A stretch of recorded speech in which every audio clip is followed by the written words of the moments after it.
Okay, I'm going to call to order this regular meeting of council. First, I'd like to respectfully acknowledge that this meeting is taking place in the traditional unceded territory of the Snanawas First Nation. First item is adoption of the agenda. I'll just move that the June 24th, 2026 regular council meeting agenda be adopted with additional information for items 8E, 9D, 11A, and 11B. Is there a seconder? Second by Councillor Lerner. Any additions, deletions? Okay, hearing nothing, I'll move to call into question. All those in favor and opposed, that's carried unanimously. Right away, it takes us into mayor and council verbal updates. We can start with Councillor Lerner.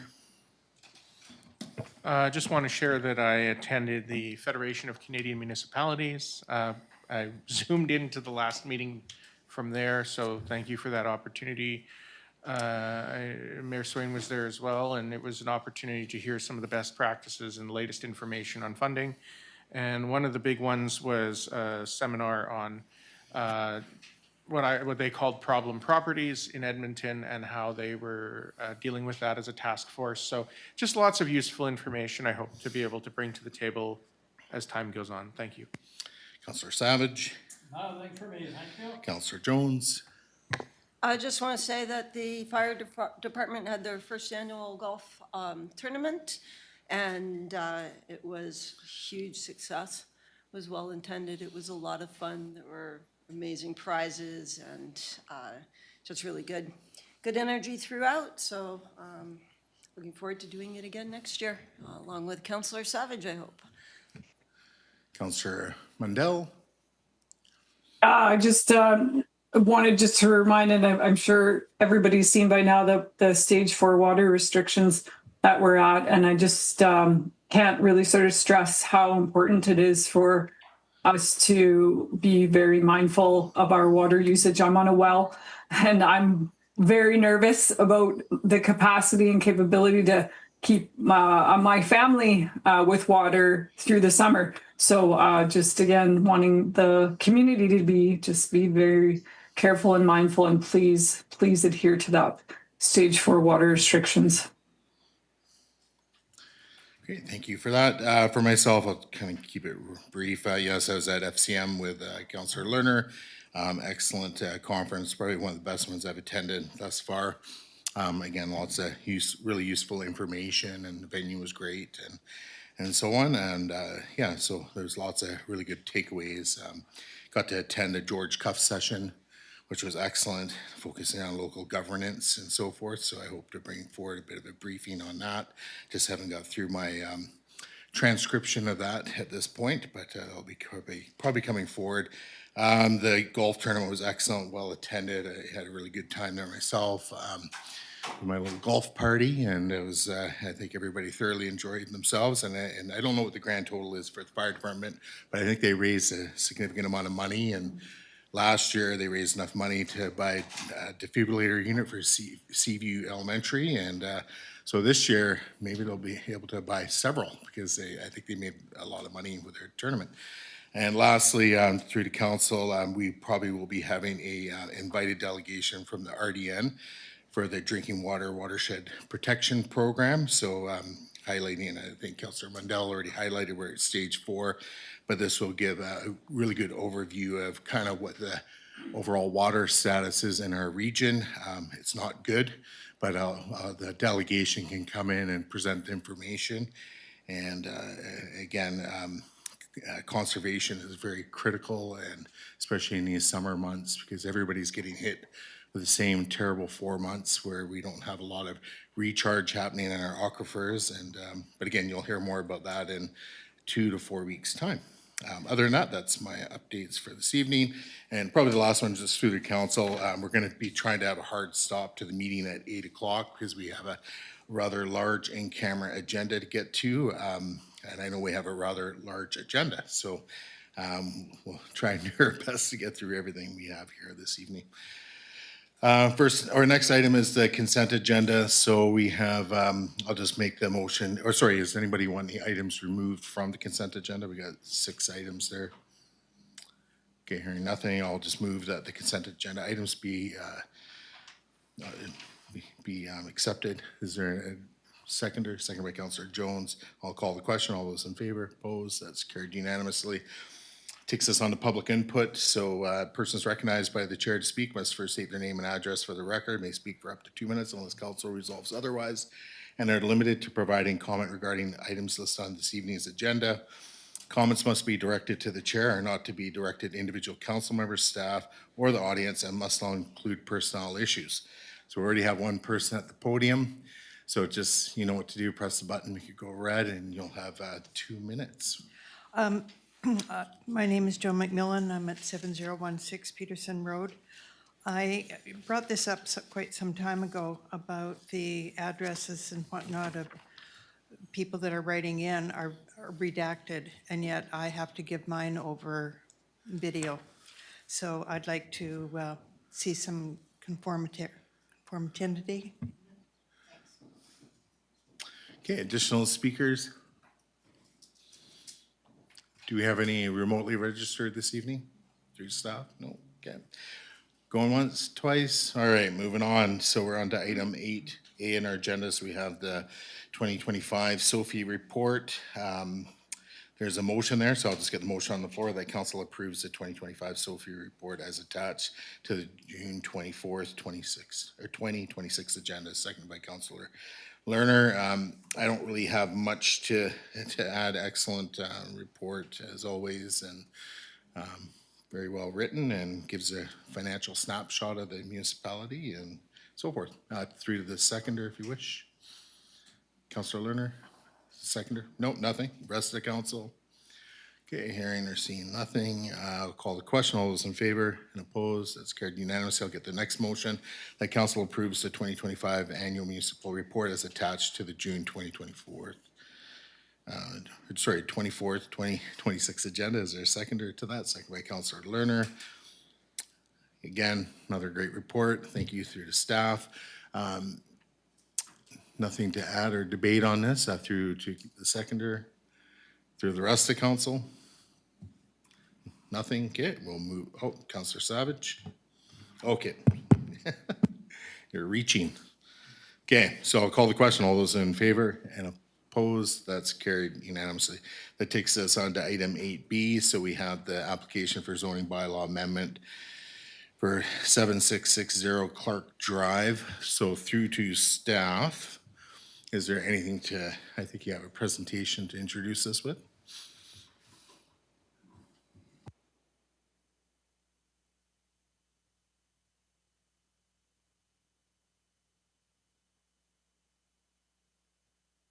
Oh, go ahead, CEO Lasher. Just everybody knows that Director of Planning is on vacation for 2 weeks, and Adam will be representing all the planning files today. Thank you.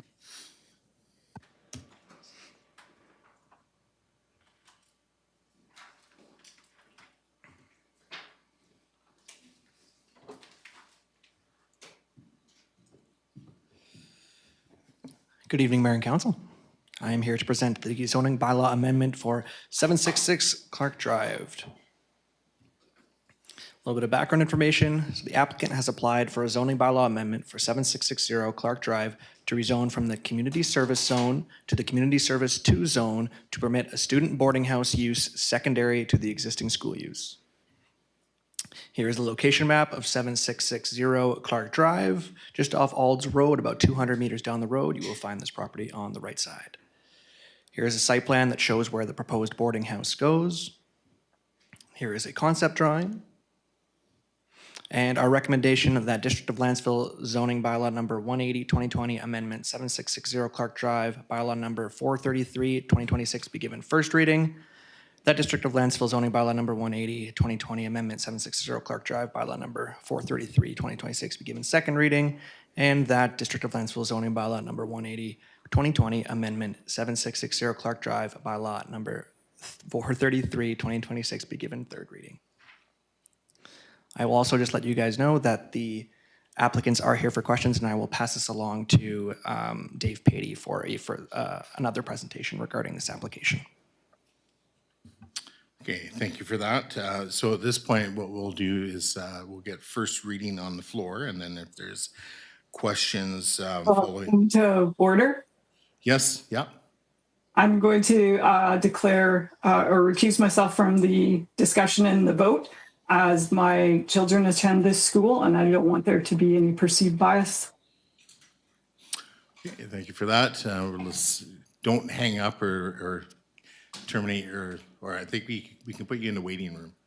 Your worship, I will text Councillor Mundell when she Okay. can sign back in. Thank you. All right, we'll do the old school way.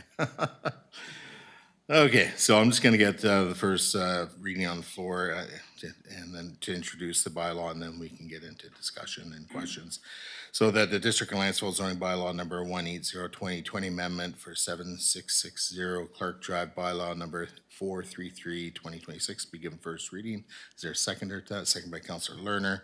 And then I will just move to calling the question. All those in favor and opposed, that's carried unanimously. And at this point, it's been introduced, so if there's questions through to staff or the applicant, we can introduce those at this time, and then we'll get second reading for debate. So Councillor Savage? Thank you. Through chair to staff, will the main vehicle access to Aspen Grove remain off Clark Drive? Can we get David to do his presentation as well? Because he's waiting, he's from Zoom. Aspen Grove and he's on Zoom. Can we get him to do it as well? Sure, yeah, Thank and that you. might answer your question, you. Councillor Savage. Now he's heard it, he'll probably address it. So yes, go ahead, David, if you wanna, do you have a screen to share? Yes, I do. Thank Okay. you so much. I'll start sharing the screen and let me know. Oops.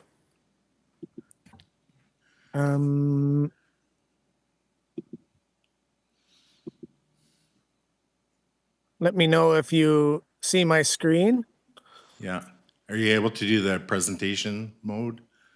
I am. Should be in just the one- bottom, yeah, there you go. Yeah. You're a pro. Yeah, whenever you're ready. All right. Thank you so much. And I hope you can see in full screen now. So this application is for 7660 Clark Drive, as you can see on the screen. And for people who are attending the meeting online who don't know where this is just immediately west of the intersection of the Island Highway or Nanaimo Parkway and Ald's Road, just west 700 meters on Clark Drive. It's outlined in red, as you can see.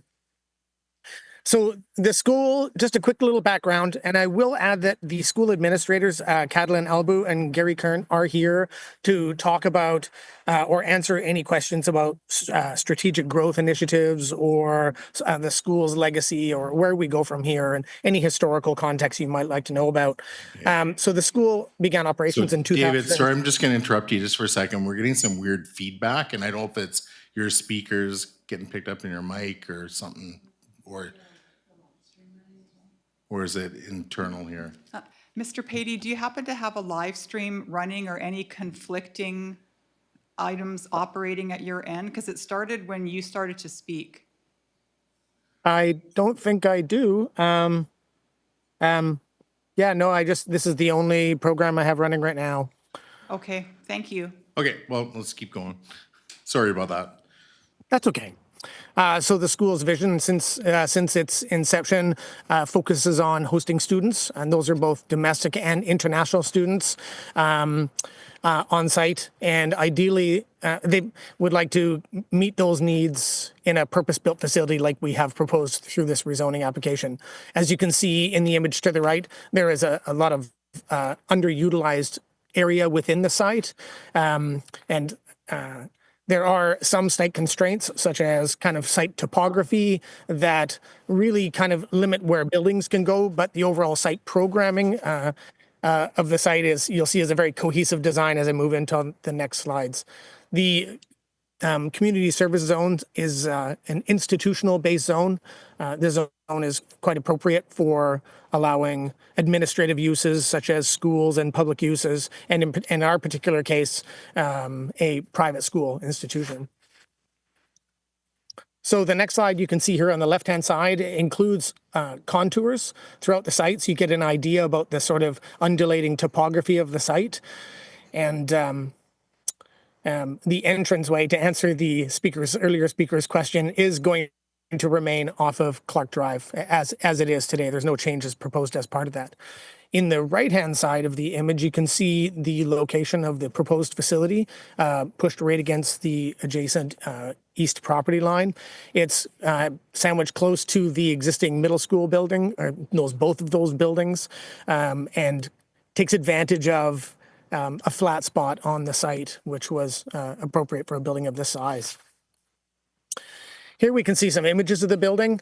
This building is designed by Joyce Drust Architects, and it's a simple two-story building.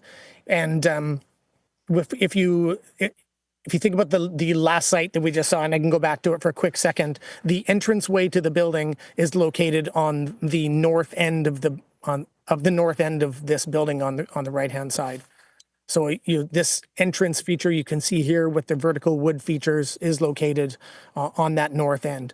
This entrance feature is a trapezoidally shaped feature. It's highest at the very front peak to create a very dramatic entranceway and really kind of demarcate the entrance. And then just behind this, there's an elevator shaft which helps that linear block form sticking up helps to kind of balance out the overall kind of linearity of this building and create a really beautiful two-story comprehensive contemporary design. Here you can see the floor plan. This site or this building has 22 bedrooms. Each bedroom has two bed units. None of the individual bedrooms includes a bathroom facility. All of the bathrooms are proposed to be common shared, and you'll see that in the middle of the floor.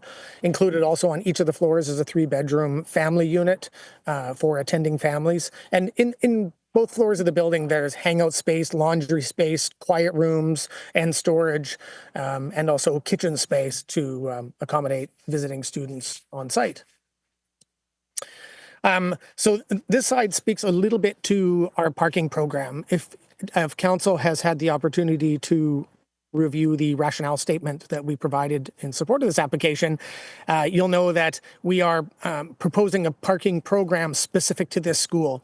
Based strictly off the zoning bylaw or the parking bylaw, a total parking for a site like this, including a typical multifamily residential building, would be 145 spaces. However, this site, because it's largely administrative in nature, and the residential building itself is meant only to house students, we are proposing a parking program that is specific to that, sort of like to the uses of this site.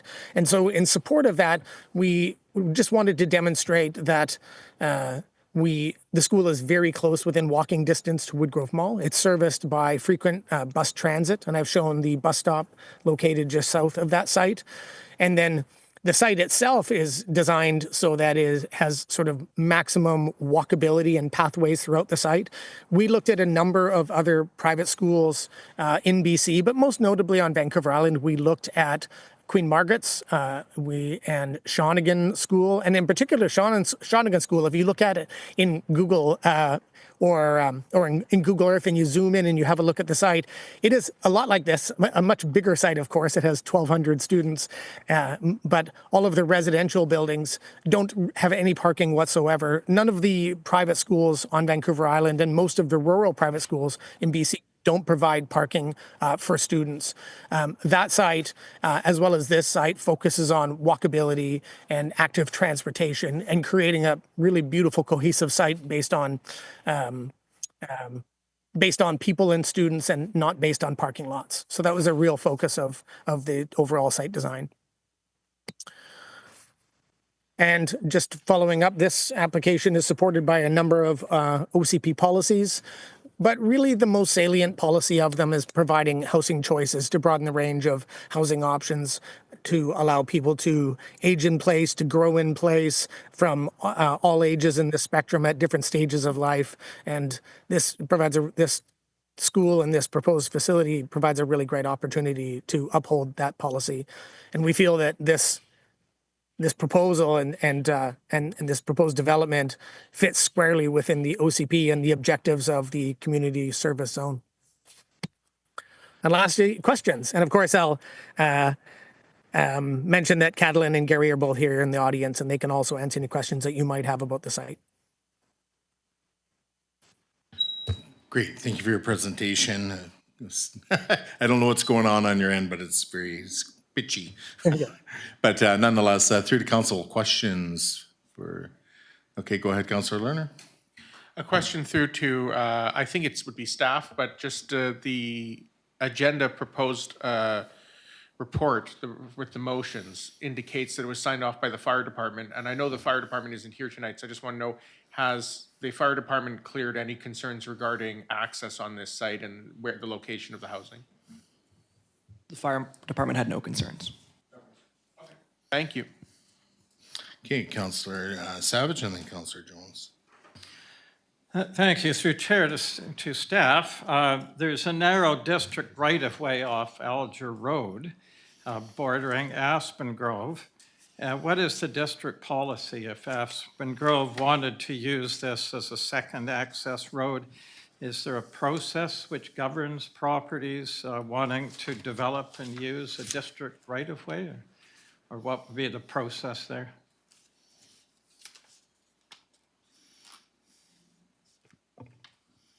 Through the mayor to Councillor Savage, could you please repeat your question? I don't think I quite understand it.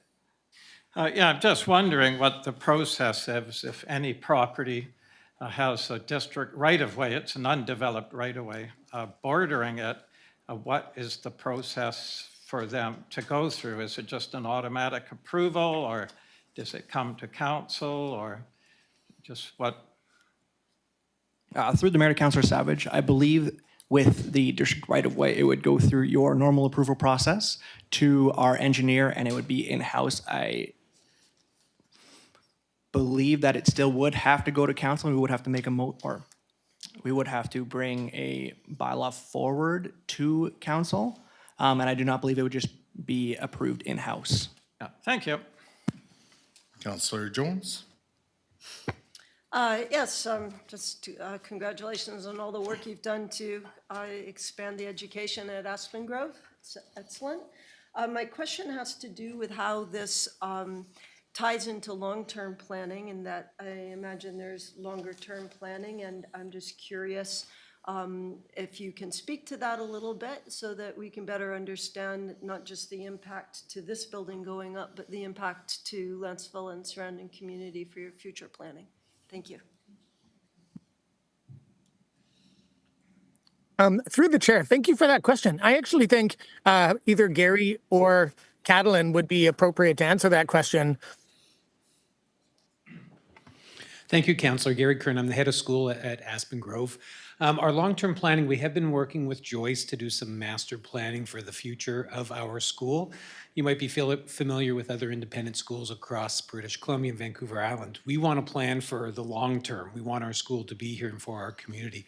So one of the first steps for us is to understand how we can attract students and support students from beyond our region, the boarding house. The second component is looking where we might have a new senior school. If you come to our campus, you'll see that our buildings, with the exception of the Raven's Nest, are modular buildings. Their lifespan is not forever. They're not bricks. There's not ivy growing on them. And so we do have a plan to build a senior school, which is taken into account where the boarding house is. Our long-term plan is it would be somewhat adjacent, so students would be able to walk to their classes. The secondary component to that is a boarding house will eventually need a dining hall, and we'd like to be able to create a dining space for our current students and also for the dining students. And then what we have envisioned where our existing modular buildings will be is the ability to replace it with a new junior school in front, in essence creating a potential quad area so that our school becomes more walkable than it currently is. It's kind of a parking lot with buildings around the outside. We want to have it more walkable for our students moving forward. Any follow-ups? Yeah, go ahead. Yes, thank you. Don't go away. Just to follow up on that, if you don't mind, two questions. Obviously, as you expand the school, you'll expand your needs for their services such as water. So if you could address that situation as you see it going forward, that would be great. And if the school's also expanding, do you have plans to expand the recreation facilities within the school? I think we've had a really nice tour up there, but I do think there was just one field, perhaps. So, I will have my colleague Catalin Alba, who's our CFO, COO, answer the water question for you. He's in a better position to do that. Our vision for Aspen Grove, we've had such a strong academic foundation over the past 22 years. We are wanting to expand what we offer to our students, and we want to become a center of really being able to pursue excellence academically and athletically and in the arts. We have this beautiful Raven's Nest gymnasium, which supports our students and the broader community. We have plans, conversations in that lower part where the soccer field is, to be able to expand to additional sporting and potentially arts facilities within that space. The other part that I think is relevant for council is that we are not a big enough school to be like a Shawnigan or Brentwood, where our facilities are only for our students. We envision facilities that require, in essence, the ability to support our broader community. Our Raven's Nest is used widely from about 5 p.m. to 10 p.m. and then on weekends for the broader community. And it's the same spirit that we would envision for anything that we build into the kind of what we call a high performance center or a center of excellence down in the bottom of the field. That would be our vision. In terms of the water. Yes. Councilors, Mayor, my name is Catalin Albo. I'm the school CFO. Speaking to water, so we have on the property, we have 3 wells, and we're using just 1 well currently. And during summertime, as you know, the school has already ended. So we don't have the student population when the lowest basically request for the water, it's happening when there's the lowest level for the water in the same time. And to support the growth, that's not significant in terms of student. We are looking mostly at developing the school with the current or slightly increase in student population. So we don't foresee being a challenging request, I would assume, from on the resource point of view, water and septic as well, because we have also a septic field similar to a lot of people here in Lantzville. So we have a limitation on the septic as well. We've been keeping an eye on the 3 wells that we have, and as I said, we are using just 1 of the 3 wells for the moment. Thank you. Okay, excellent. And through to staff, like all those things about septic and water, that's all covered off as subdivision. Anyways, it's not really part of the subject matter for this rezoning. To the chair, that is correct. If this will have to come back for a development permit for form and character, as this is a multi-unit housing development, and then it is dealt with that development permit and building permit as well. Great. Okay, so at this point, I'm gonna get, unless there's any further questions through the council, no. Okay, so I will get second reading on the floor so that the District of Lantzville zoning bylaw number 180/2020 amendment 7660 Clark Drive bylaw number 433/2026 be given second reading. Is there a second? Second by Councilor Lerner. And just to kind of kick it off, this is pretty straightforward. This is just so the zoning bylaw can have the inclusion of student housing. It's that simple. There's no adjustments to anything else in the zoning bylaw.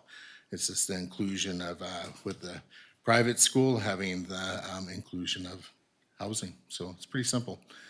Through to the seconder, if you wish. Through the rest of the council, go ahead, Councilor Savage. Yeah, so I think Aspen Grove is a good opportunity for Lantzville families if they want private school for the kids.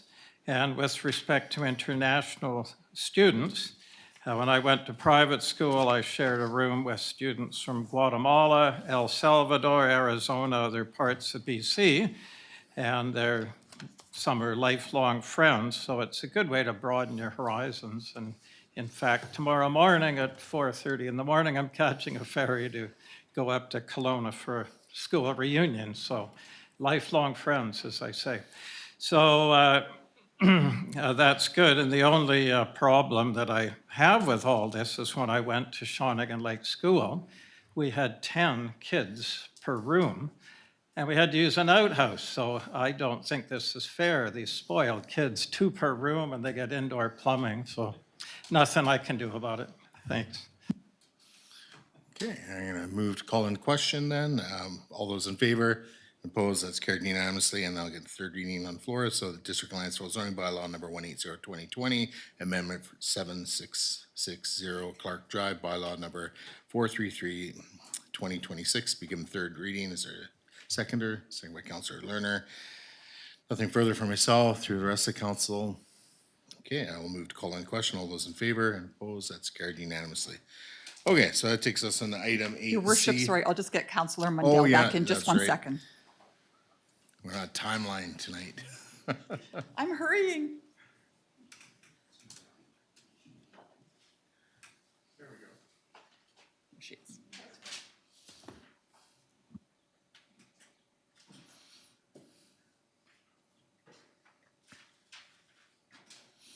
Okay, so we're on to 8C. This is the Wood Grove Area Plan referral, and through planning, is there anything further to introduce, or Mr. Morton?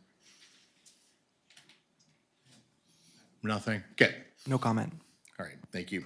All right, I'll just get the motion on the floor that the District of Lantzville has no comments on the proposed amendments to the City of Nanaimo City Plan Amendment Bylaw 2026, number 6600.003. Second by Councillor Lerner. For discussion, I have nothing to say at this point. Councillor Lerner, go ahead. Yeah, I appreciate the consultation being offered. At this point, you know, I don't think that it's something that I would want to weigh in on their plans, the same way I'm hoping they wouldn't be weighing in on ours. So I think it's fair to say that they, you know, they'll know what to do in their jurisdiction. I just think that we as a community have to plan for the, you know, subsizable pressures that may be coming as far as, you know, access to our beautiful foreshores and everything and recreation. So the plan looks great, and I'll just leave it at no comment is fine. Okay, Councillor Jones, go ahead. Yes, I agree with what Councillor Lerner said, and the only thing that I would add is if our staff at some point could do a bit of a report, some sort of an impact analysis maybe, so we have a better understanding of how this may affect our community. Thank you. Additional speakers? All right, yeah, I got nothing really more to add. It's, the interesting thing is in the report, it does give some scenarios about the addition to population and dwelling units and so forth. So, yeah, you know, I think the reality is we know North Nanaimo has a large area, like, and that's Green Thumb Nurseries and that site. And there's gonna be probably an immense amount of development that happens there. And then Wood Grove Mall, we'll see what the future of that is. And there could be some major redevelopment in there, we're adding dwelling units essentially. So we know North Nanaimo is gonna grow in population, and you know, we're trying to attract people to our village core. So we have a viable village core. So I think, and personally, I think it's good news, but I don't think we need to build a wall or have a report to build a wall or anything like that. So I'll just leave my remarks there, unless there's anything further from council. Okay, I will call the question. All those in favor and opposed, that's carried unanimously. All right, it takes us on to 8D, so we're the development variance permit application for 415 Copley Ridge Drive. So through to staff. Mr. Morton, when you are ready, the floor is yours.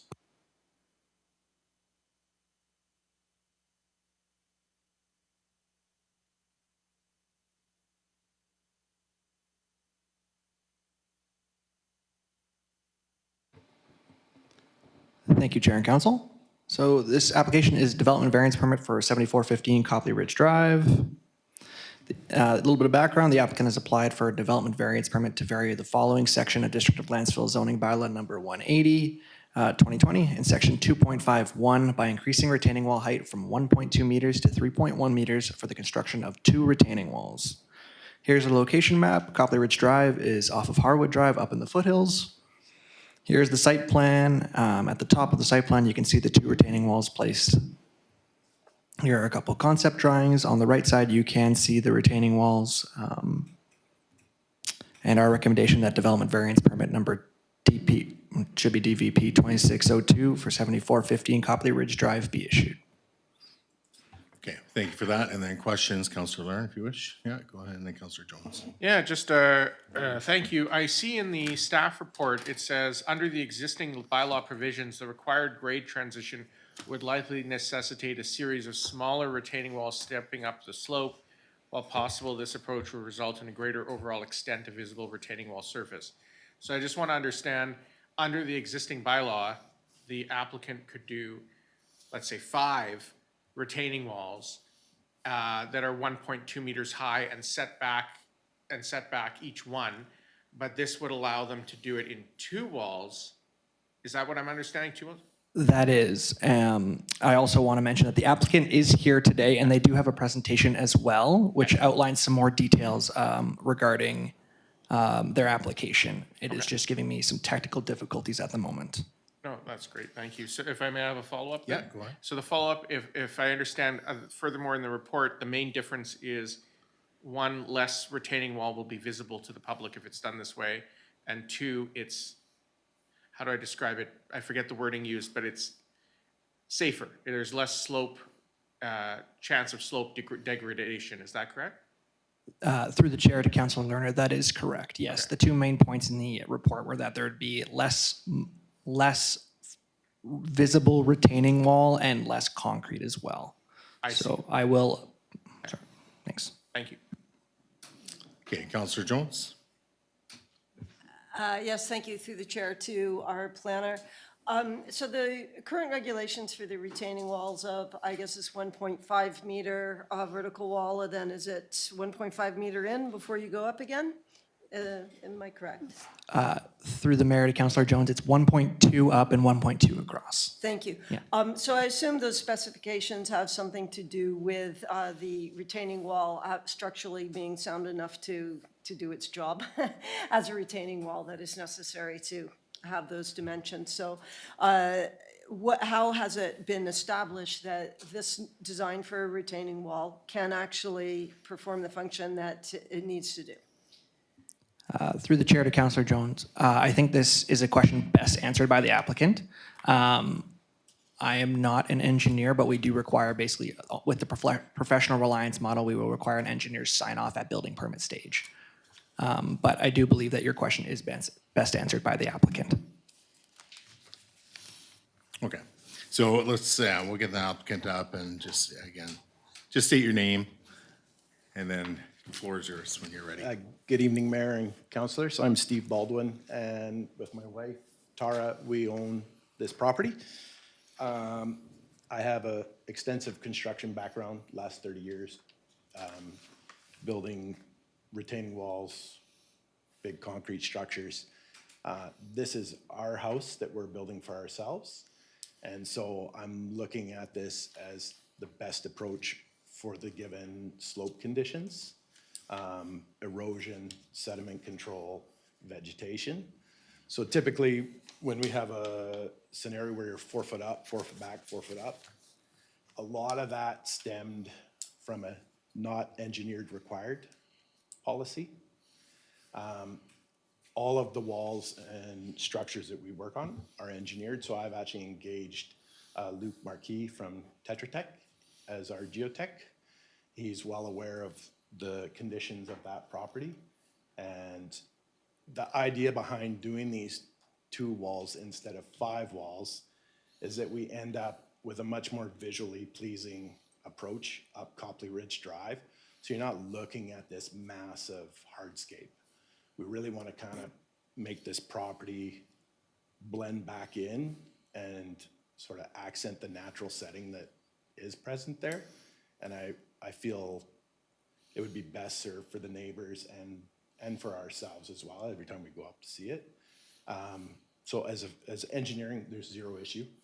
And I have some slides how do I advance?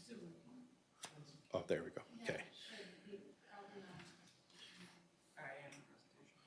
Oh.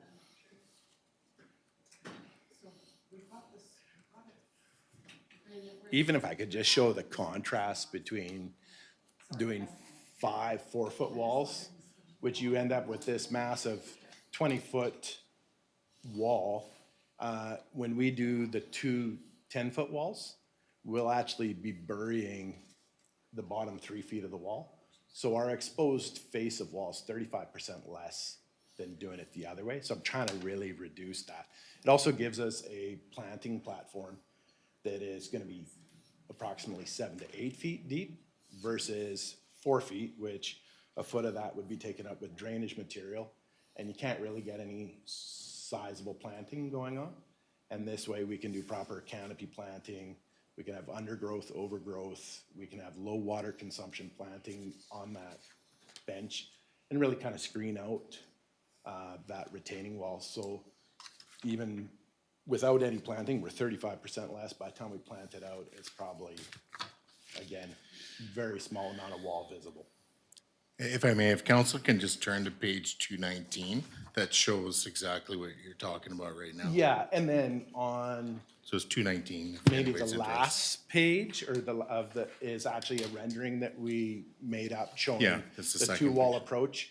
And that doesn't even show where we backfill 3 feet up on the wall. That's just showing two 10-foot walls. So our intent is just to have low impact on that site. Sure. Councillor Jones, go ahead. Thank you. Yes, I understand that aesthetically and for planning purposes, excellent that you, with your expertise, know that this is a workable option. I'm more just wondering, and this might be a question for staff, are there any liability concerns if council approves a variance to a retaining wall and the retaining wall fails? Or is it just a matter of having the engineer, PNG or whoever sign off on the design? Through the chair to Councillor Jones, that is correct. As long as we have the sign off from the engineer, there is no liability on the district. Okay. Is there anything further to present? I don't think so. Okay, and through the council, any further question? We've got, can we get Councillor Mundell back, please? Yeah. Okay, Councillor Mundell, we're just making sure we can see you still. So did you have any questions? No. Okay. Where I was leaning in, I realized I was dipping below my camera. So yeah, no, I like the renderings and it looks nice. All right, well, thank you. So at this point, we'll get the motion on the floor. So that council approved development variance permit number DVP 26-02 for a 7415 Copley Ridge Drive to vary section 2.5.1 of the District of Lantzville zoning bylaw number 180/2020 by increasing the retaining wall height from 1.2 meters to 3.1 meters for the construction of two retaining walls. Is there a seconder? Second by Councillor Lerner. I've got nothing at this point, Councillor Lerner, and through the rest of the council. Nothing. Okay, I will move then to call in a question. All those in favor and opposed, that is carried unanimously. That takes us on to item 8E. So we have form and character development permit application 7356 Lynn Drive and 705 Peterson Road. So through to Mr. Morton. I'm guessing there's also a presentation, a brief one, right?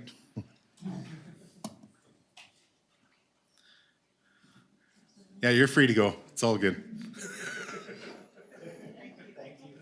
Yeah. Unless you want to stay. All right. So this is for DPA 8, form and character development permit for 7356 Lynn Drive and 7052 Peterson Road. Background, the applicant has applied for a development permit for form and character for 7356 Lynn Drive and 7052 Peterson Road. This is required as part of their subdivision. Please see the following slide for the proposed site plan. This is the location map. Peterson Road is just located off of Lantzville Road. Here is the proposed subdivision that is creating 7 lots. And our recommendation that development permit number DP 2509 for 7356 Lynn Drive and 7052 Peterson Road be issued. And the applicant is here to answer any questions as well as myself. Thanks. Okay, so before we get the motion on the floor through to Councillor, any questions? Go ahead, Councillor Lerner, and then Councillor Savage. Thank you. Through your worship to staff, I believe we rezoned this property previously, And so I just want to make sure I understand the process. In this case, if you can just describe exactly what is needed for the variance to make this possible for compliance. In other words, I'm under the impression that basically has to do with the subdivision plan, but I just want to fully understand it. Through the chair to Councillor Lerner. So as part of the subdivision, when you're creating 3 or more lots, there is a form and character, there are 6 form and character guidelines for subdivisions of 3 or more lots. Those can be found on attachment 6, which is the proposed development permit. And the applicant and their development is complying with all guidelines except for the solar hot water ready housing. Thank you. Okay, yeah, if you have a follow-up. We received one letter with someone who was requesting information on watercourse protection development permits. But I also note in the letter, and when I looked up the bylaw, it looks like some of that authority is delegated. And so if we wanted to get into that, I assume we would have to change the bylaw. But as it's currently written, does staff have any concerns that should be addressed at this time regarding watercourse protection development permits, and how will that process play out? Through the chair to Councillor Lerner. So all DPs other than DPA 8 and DPA 9, which are the form and character development permits, are all delegated authority to our approving officer, who is our Director of Planning and Community Services, George Robinson. And so currently the development permit for Development Permit 1, watercourse protection, is currently under review. Our engineers and approving officer are in charge of reviewing the technical aspects of this subdivision. And we are currently, what we are here today is for the intensive residential form and character development permit. So the watercourse protection is in review and will be reviewed by our engineers and our approving officer, and it is under review today. Okay, great, thank you. So just if I may, just to make sure, so in other words, if this form and character is approved, those requirements for watercourse protection will still have to go through with the engineer? That is correct. They will have to be reviewed and approved by our approving officer and our engineers. Great, thank you. Okay, I think I had Councillor Savage and then Councillor Jones next. So yes, so we are approving tonight. It's got guidelines applicable to all development. Is that the form and character we're approving tonight? It's up to 49, it's about 74 items. Is that the one we're approving? So it is the intensive residential form and character. So there is the form and character for buildings themselves that is in the village form and character, and that is the list of guidelines that you see that usually have the red for if they're not following, and the green if they are following. You most recently saw that on Sabrina Place for the duplexes that were going in. For subdivisions that create 3 or more lots, there are simply 6 guidelines. Yeah, what page are those on, please?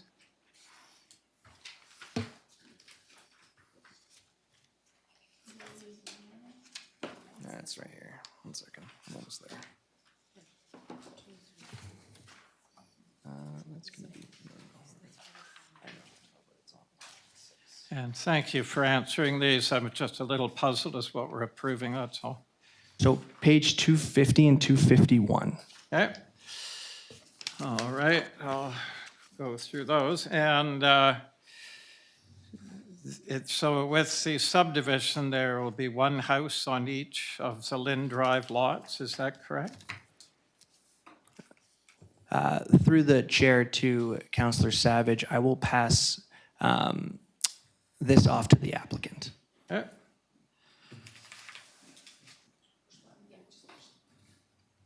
Hey there, guys. Jeff Windley, representing our ownership group.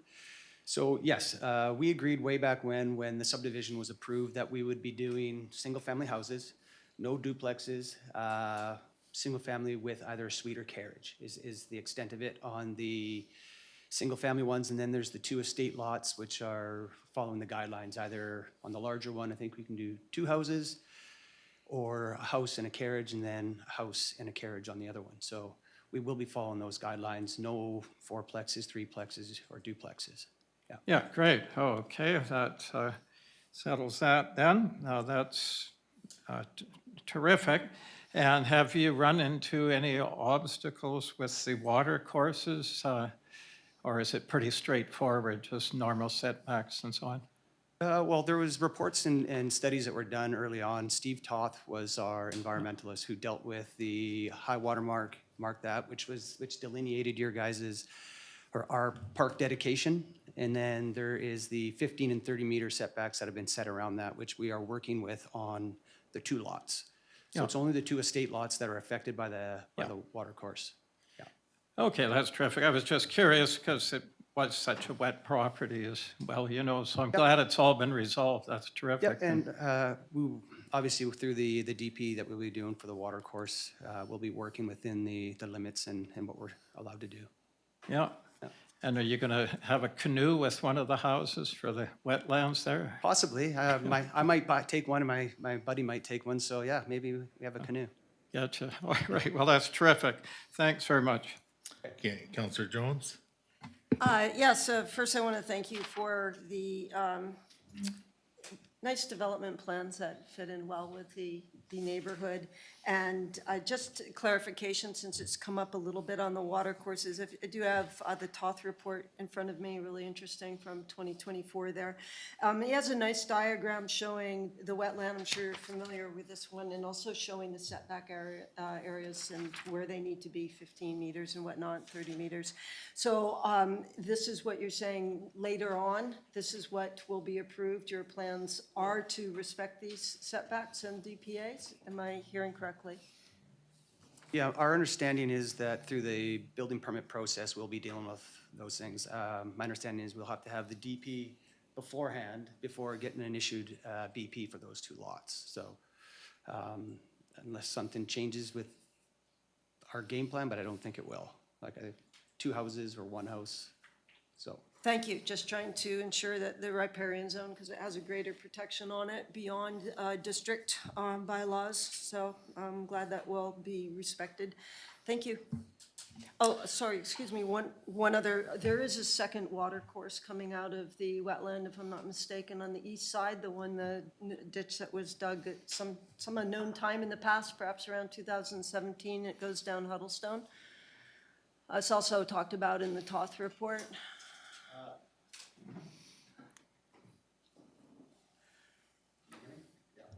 Oh, no, it needs to be read. It's kind of counterintuitive. Okay, so again, relying on the professionals to delineate and give us any guidance on downstream, upstream.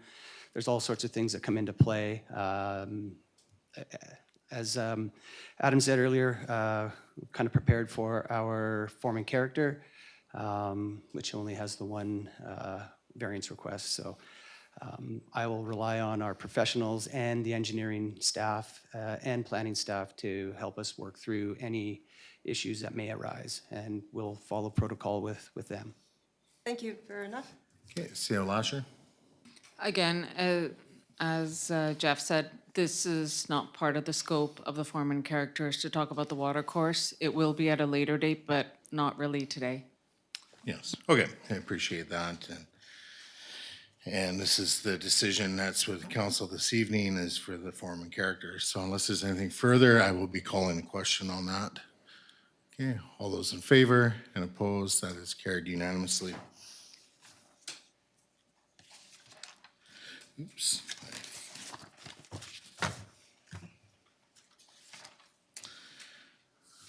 All right, that's that.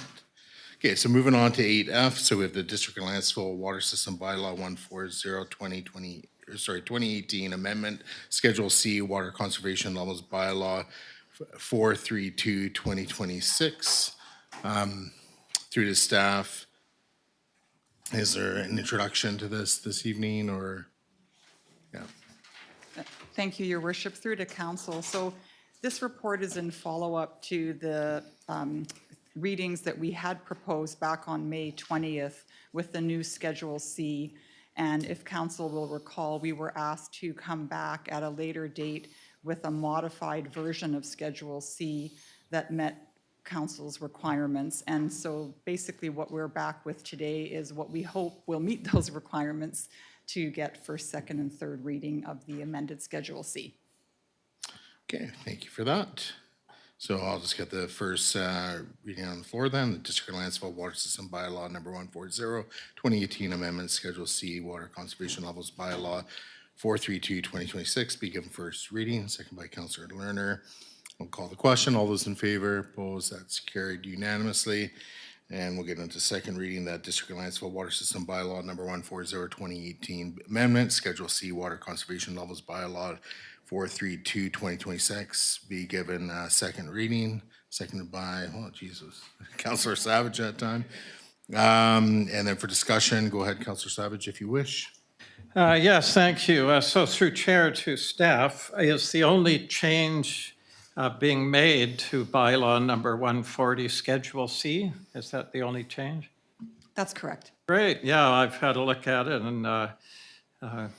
and the second question, please, is it refers to water restrictions in all the bylaw, but the actual motions refer to it as being water conservation levels instead of water restriction levels. Is there a reason for the difference there? There's no meaning behind the difference in the words. Yeah. Yeah, and it's restrictions in the bylaw, that's what counts, yeah.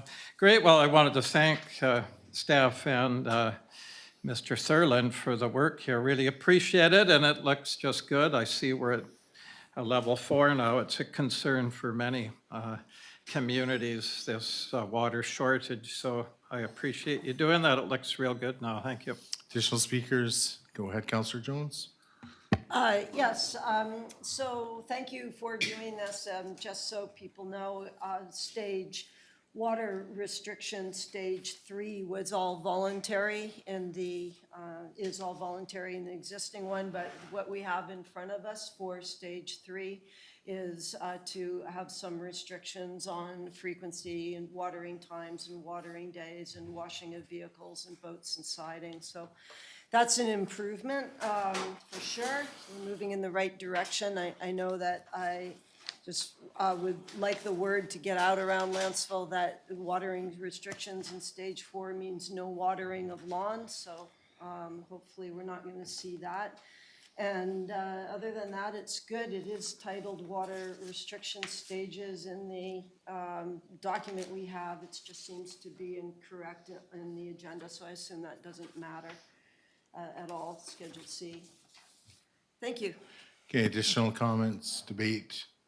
Okay, hearing nothing, I will move to calling the question on second reading. All those in favor, opposed, that's carried unanimously. And then that District of Lantzville Water System Bylaw number 140, 2018 Amendment, Schedule C Water Conservation Levels Bylaw 432, 2026 be given third reading. Is there a seconder? Second by Councillor Savage. I've got nothing to add. Councillor Savage? Nothing. Through the rest of council? I'll call the question. All those in favor and opposed, that's carried unanimously. All right, so moving on to unfinished business. So we have under 9A, District Facilitation of Volunteer Projects, Part 3, through to Director Wells. Anything further to introduce there, or we? Thank you, Your Worship. So this is an effort to simplify the policy. So if council will recall, the last time it was presented, there were concerns about just the complexity of the policy, and we were asked to take it away and try and bring back a simpler version. So following consultation with legal counsel and doing more risk management analysis, we've brought back what we think is a more simplified policy for council's consideration. And basically what we've done is we've created a very strong waiver form for volunteers to sign instead of having so many requirements within the policy. All right, so I'll just get the motion on the floor that council give final approval to the volunteer programs policy as attached to the report to council dated June 24th, 2026. Second by Councillor Lerner. I've got nothing to add. Councillor Lerner, if he wishes, a seconder. Just a couple questions, if I may, through your worship to staff. First of all, I think this policy is a vast improvement. I think it's much more simplified and everything. A few quick questions. One, you mentioned legal counsel, so legal counsel is satisfied that this will meet liability requirements. Is that okay? Yes, it has been reviewed with legal counsel, and they provided the proposed waiver document to the district. Okay, great, thank you. And then my second question is with regards to anything that happens after this, if it's approved by council. If you can't discuss this publicly, that's fine, but I know in the previous meeting where we discussed this, it was said that by staff that the union had also requested this policy be in place. Does that meet any requirements from staff's perspective as well? So whenever we introduce a policy, there is a requirement that we make the union aware of it in case they do have any comments, and the union did not have any comments on this particular policy. Great, thank you. I appreciate that. So for myself as the seconder, I will support the policy. I think it's nice and simplified. I will note that in our couple of our plans, including our strategic priorities as well as our age-friendly plan, they both mention starting volunteer programs. So I think this meets some of our strategic priorities, and I think it's a great job by staff, but also by council in really pushing for a volunteer policy. So thank you. Okay, additional speakers? Councillor Jones? Yes, through the chair to Director Wells, thank you. Huge difference from the last policy, way more workable. Nice strong waiver. I like it, that's great. For council, a discussion, please, if we could, on item 13A in the policy, which states that volunteers will provide a criminal record check prior to starting volunteer work. I'd like to discuss that a little bit. I'm sure between all of us here, we've got quite a wealth of experience volunteering in various capacities. I know for myself, I've done so both with other districts in parks-related things and with British Columbia organizations doing things like kayaking out to Gerald Island and pulling English ivy, and I could go on and on. I've also run businesses where I have people doing some fairly risky things with kids, with adults, and never have we been under any obligation to require that our volunteers provide a criminal record check prior to starting volunteer work. So it's the only part of the policy I have issues with, and I would like to just make an amendment to the motion, which is to pass a motion with the removal of 13A, if I may.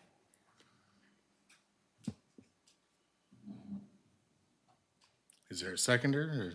Second by Councillor Savage. And speaking to your amendment, if you wish, Councillor Jones. I just spoke to it. Thank you. Okay, Councillor Savage.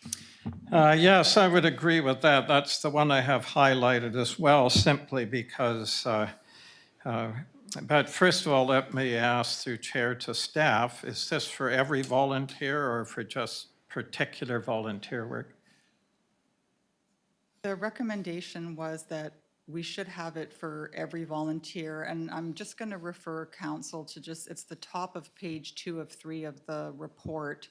And so, as always, it's up to council to decide what level of risk it wants to accept. But from a staff point of view, we could not recommend a policy that didn't have a criminal record check because there is a high level of risk associated with making that decision. So I just want to make sure that's very clear for council tonight. Yep. Great, thank you. Yes, I have a problem with that as well. It's, I know with a teaching degree that's sometimes required to get a criminal record check, but I think with most jobs it's not required to get a criminal record check. And I just worry that, and it's certainly not required to become a counselor. I think most walks of life, there's not required to get a criminal record check, so I just worry that this will deter volunteers. For example, the broom busters, I don't see why on earth they would need a criminal record check, or volunteers who clean up the beaches. I've been on those before and so on. That's all, and I don't see any, because the idea of having access to certain things I don't think increases as a volunteer. Anyone's welcome to go to parks and intermingle with kids and so on now. So I would like to see that go on, and we can certainly revisit it if there's any problems arise with it, or there's any liability and so on, but I've never heard of this before. And Qualicum has such a robust volunteer program, and they have a reward every year for Volunteer of the Year. They don't even have a volunteer program last time I looked, let alone criminal record check. So I'm just certainly not used to this in such a small community, so I'll be supporting having it removed. Otherwise, I really appreciate this being done. I like everything else in it. Thank you. I had myself down, and then Councillor Lerner, and then Councillor Mundell. Yeah, my experiences are a lot different. Pretty much every volunteer thing I've done, and this is through minor ball, hockey, soccer, requires criminal record checks. Even with my job, requires criminal record check, because you're sometimes working even with vulnerable people. So it could even be a person with disability and so forth, mental disability, and it's pretty standard. So it might just be, you know, what your personal experiences are, but I think criminal record checks are a must, and I won't be supporting the motion. I will be requesting a recorded vote on this as well, this amendment, because I'm not prepared to accept any liability with respect to this policy. And if council wants to refer this off to legal, get a legal opinion, you know, that states we're absolved of any kind of liability as a council, fine, but I'm not prepared to take that risk. I think it's in there for a reason. And, you know, we hire our staff to basically figure out the how. It's fine if we want to know about the why and the what, but, you know, as a council, as good governors, we should be focused on staying with the what and the why, as opposed to getting into the how. But I'll leave it there. Councillor Lerner, and then Councillor Mundell. Yeah, thank you. So maybe I can shed some light on this. There are a number of different scenarios with volunteers. So if it's a case where an organization like Broombusters has their own volunteers, so for example, I volunteered with them, I signed a waiver. No, I didn't have to do a criminal background check, but that was their choice based on their insurance. And in our case, this policy is for volunteers who are volunteering with the district. So it's not necessarily a third party, like an association or a society. It's with the district. And that's where things get tricky, because it's our insurance and our liability as a district. So to put this in perspective, I volunteer at the Legion as a bartender. I was required to do a criminal background check before I could do that. Similarly, I work for the second largest animal welfare organization in BC, and we require all of our volunteers to get a criminal background check because our insurance requires it. So it's not just as simple as whether we like it or not. We didn't used to do criminal background checks where I work, but we now have to because our insurance demands it. Similarly, I managed a large community center at UBC. We required all staff and volunteers who would have access to tools into the building to have a criminal background check. So it doesn't mean that if something comes up on someone's background check that they're suddenly not allowed to volunteer. But if it's something serious, you know, or if it's something to do with working with vulnerable people, but it is a requirement that almost every charity requires these days. Because now insurance policies are requiring it. So if we're under the Municipal Insurance Association, the MIA, and so if something were to happen, you know, heaven forbid something were to happen with a volunteer stealing something or taking advantage of a vulnerable person, and we did not do a criminal background check, the district's insurance may not cover it. So unfortunately, I can't support the amendment because I feel it poses undue liability to the district. Councillor Mundell, and then back to Councillor Jones. Question through to staff, just around other municipalities. Can we maybe just get a better sense of what the RDN or the City of Nanaimo's volunteering policy is like. Does it include a criminal background check?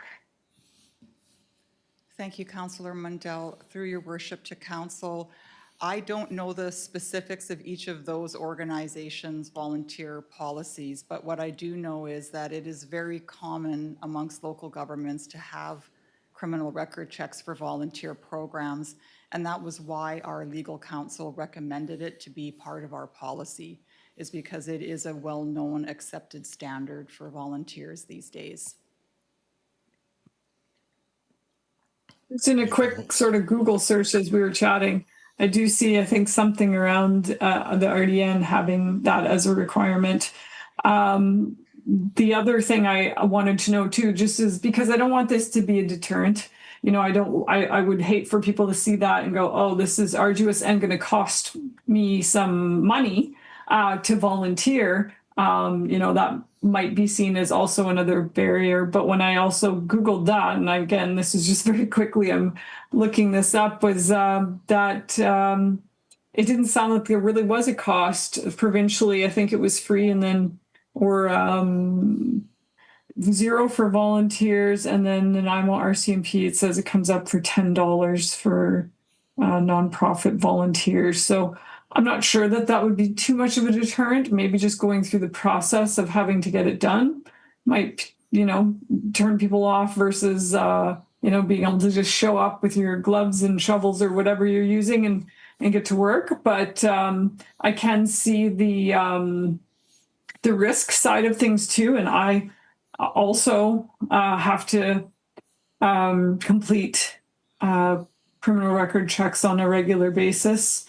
So it just kind of becomes a part of what I do, as others have mentioned, in the various different roles within the community and sports teams and with my work too. So I don't think it's completely unreasonable. And if other communities and municipalities, I think, are doing this as well, then I also think it might be reasonable for us to keep this in our requirements. Okay, Councillor Jones. Yes, I've also done a little bit of research on it, and I'll just read a couple of things. From the province of British Columbia, their comment is, if you work or volunteer with vulnerable adults or children under 19, you may need to get a criminal record check. And that certainly makes sense to me. And I just want to make sure that when we have this discussion, we're comparing apples to apples. The workplace is a very different situation from volunteering. Another comment here is volunteering in parks is a great way to give back, but requirements for criminal background checks depend directly on your specific role in the organization you serve. And we're not looking at it in that way. In this policy, we're simply requiring that everybody has a criminal record check. And then to be a little more specific, there are regular cleanups at Piper's Lagoon, which are a volunteer basis, and no criminal record check is required. Councillor Savage has already mentioned the situation in Qualicum, also no criminal record check. And I'm sure we could go through and find many examples of local communities that don't have criminal record checks. So I guess the one thing that I would like to know through the chair to staff, does our insurance policy require a criminal record check for volunteers? MIABC would recommend having criminal record check policies for the insurance coverage, yes. Thank you. So recommend, not required. Any difference in the waiver, any a difference in the cost if you don't do it? I did not discuss that aspect of it with MIABC because I was relying on the legal counsel's advice that we should have it regardless. So if council wants me to check on the insurance piece in particular, I'd have to take that back and advise. Okay, thank you. It's usually in policies, like, for example, the waiver, there's probably in the policy that if a waiver is not signed, the deductible goes up by a certain amount of money. So for me, I'm really concerned about, the deterrent effect of this. We have a lot of projects that would be nice to get people in the community out to do, and you just don't see that this is necessary. I could see people coming into Huddlestone Park to try to clean out that English ivy if that is a project which is approved by staff, but I don't see people jumping on coming out and spending a Sunday afternoon if they have to jump through the hoops of a criminal record check. And so I still would like to see this amendment passed. Yeah, go ahead, CEO Lasher. So we can take your questions back and bring it back later with answers, but personally, as a leader of this organization, I feel very uncomfortable as a female with female staff, some who are quite young, not to have a criminal check signed. Things have changed. And if we're gonna have people in our office who don't have a criminal check, I think that's not a wise decision, but we can take your questions back and call MIABC and call other neighboring municipalities and get back to you. I think right now, we don't have those answers and we can get those for you, but as a leader, I feel better if people signed a criminal check. Okay, so just as I'm gonna speak next, and then others can speak if they wish, and then we can go back to you, Councillor Jones. You know, at this point, I think it's probably best, you know, if council is generally in support of the policy, pass the policy tonight, there's no harm or foul in doing that. There is potential harm if it's passed with an amendment.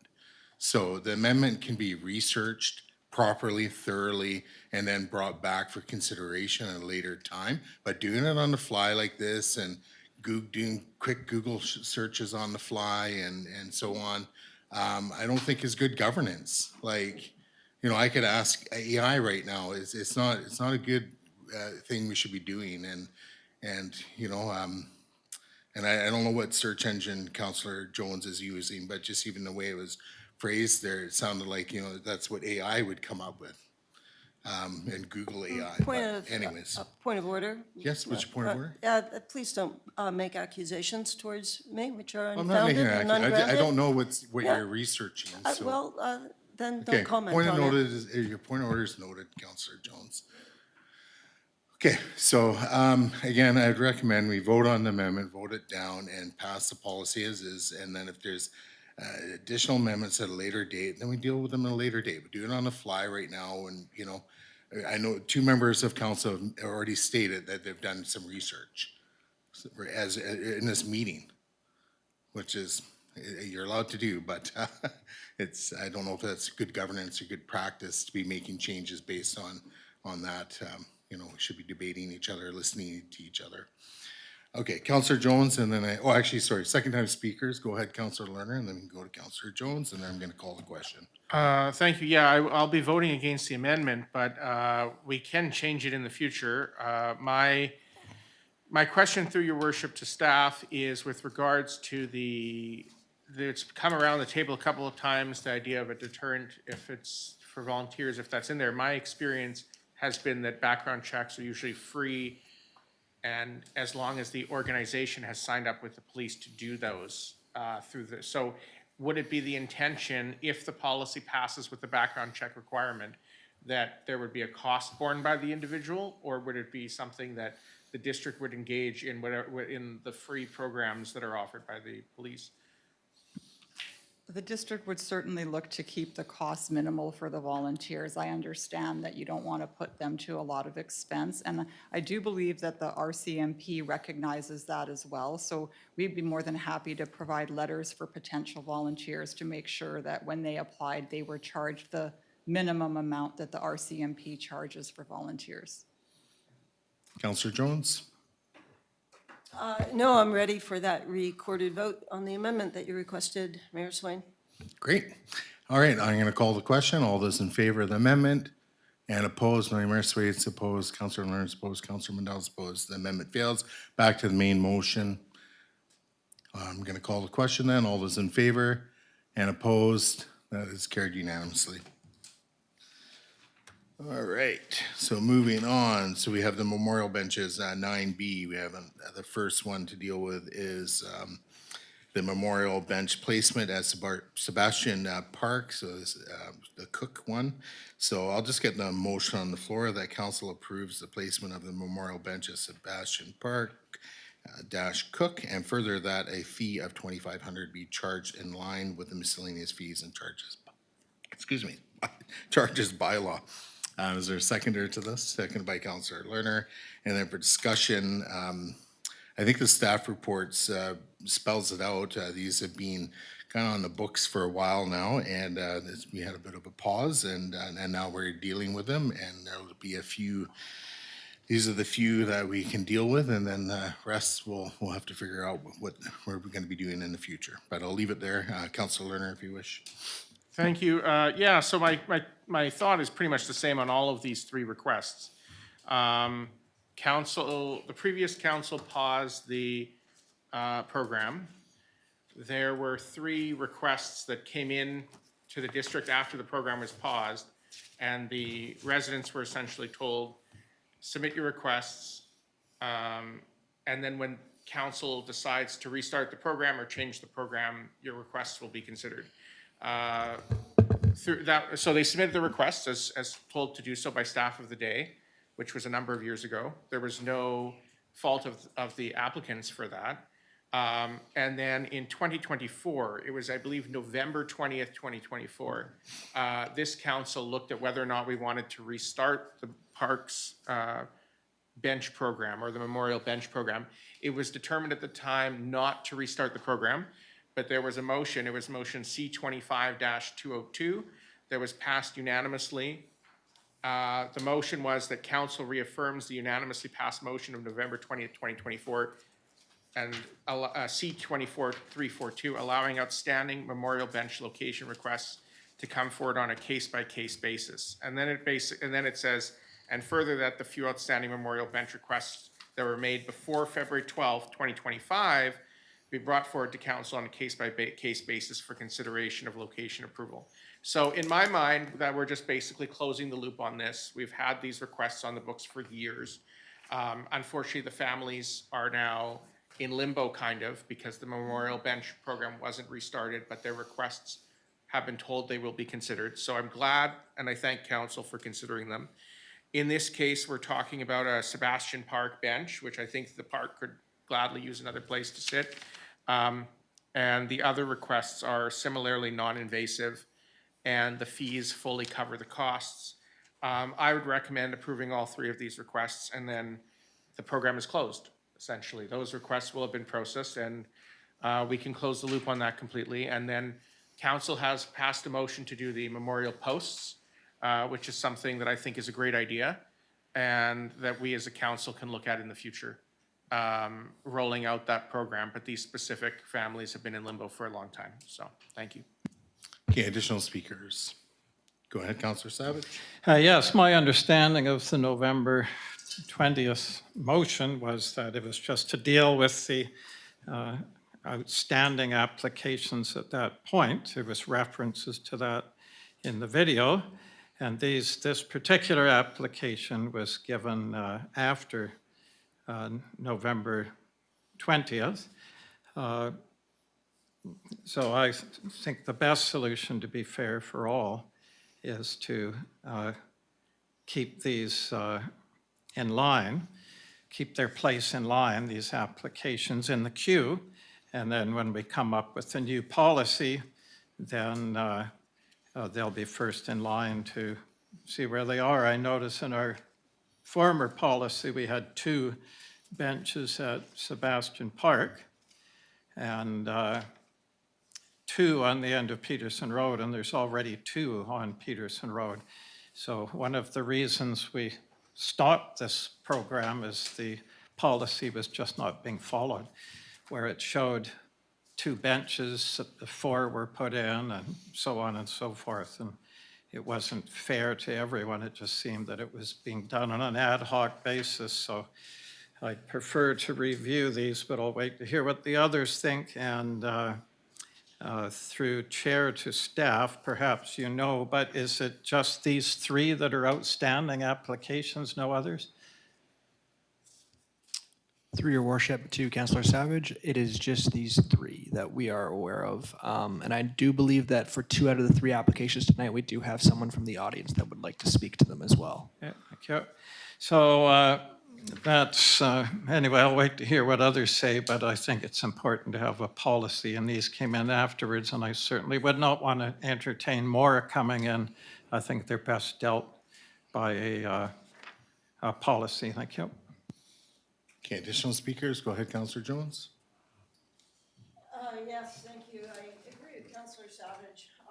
This all started with the policy, as we've heard, was suspended, and then a few requests came in, and then we agreed to take a look at those at a later date, and those ones aren't even in front of us. These ones are all since then. So for my mind, we need to have a policy, and I think what we should do is put these on hold and get down to the business of making decisions on the memorial bench policy. We do have to address some of the concerns that benches have been put in on the foreshore and development permit areas. More benches have been put in than what the former policy asked for, called for. So there's been concerns along those lines.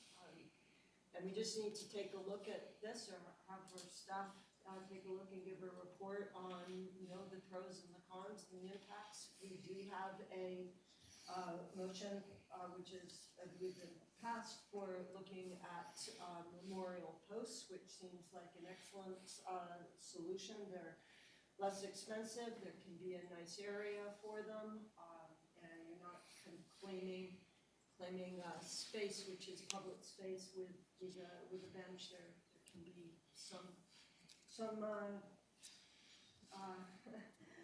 issues around that as well for some people in the community. So I would like to handle this that way. Thank you. Okay, additional speakers, go ahead, Councillor Lerner. Yeah, I think there's some confusion here. The motion unanimously passed by council was that we would consider the few outstanding memorial bench requests that were made before February 12th, 2025. That was passed unanimously. So my first question to the staff is, were all 3 of these requests received before February 12th,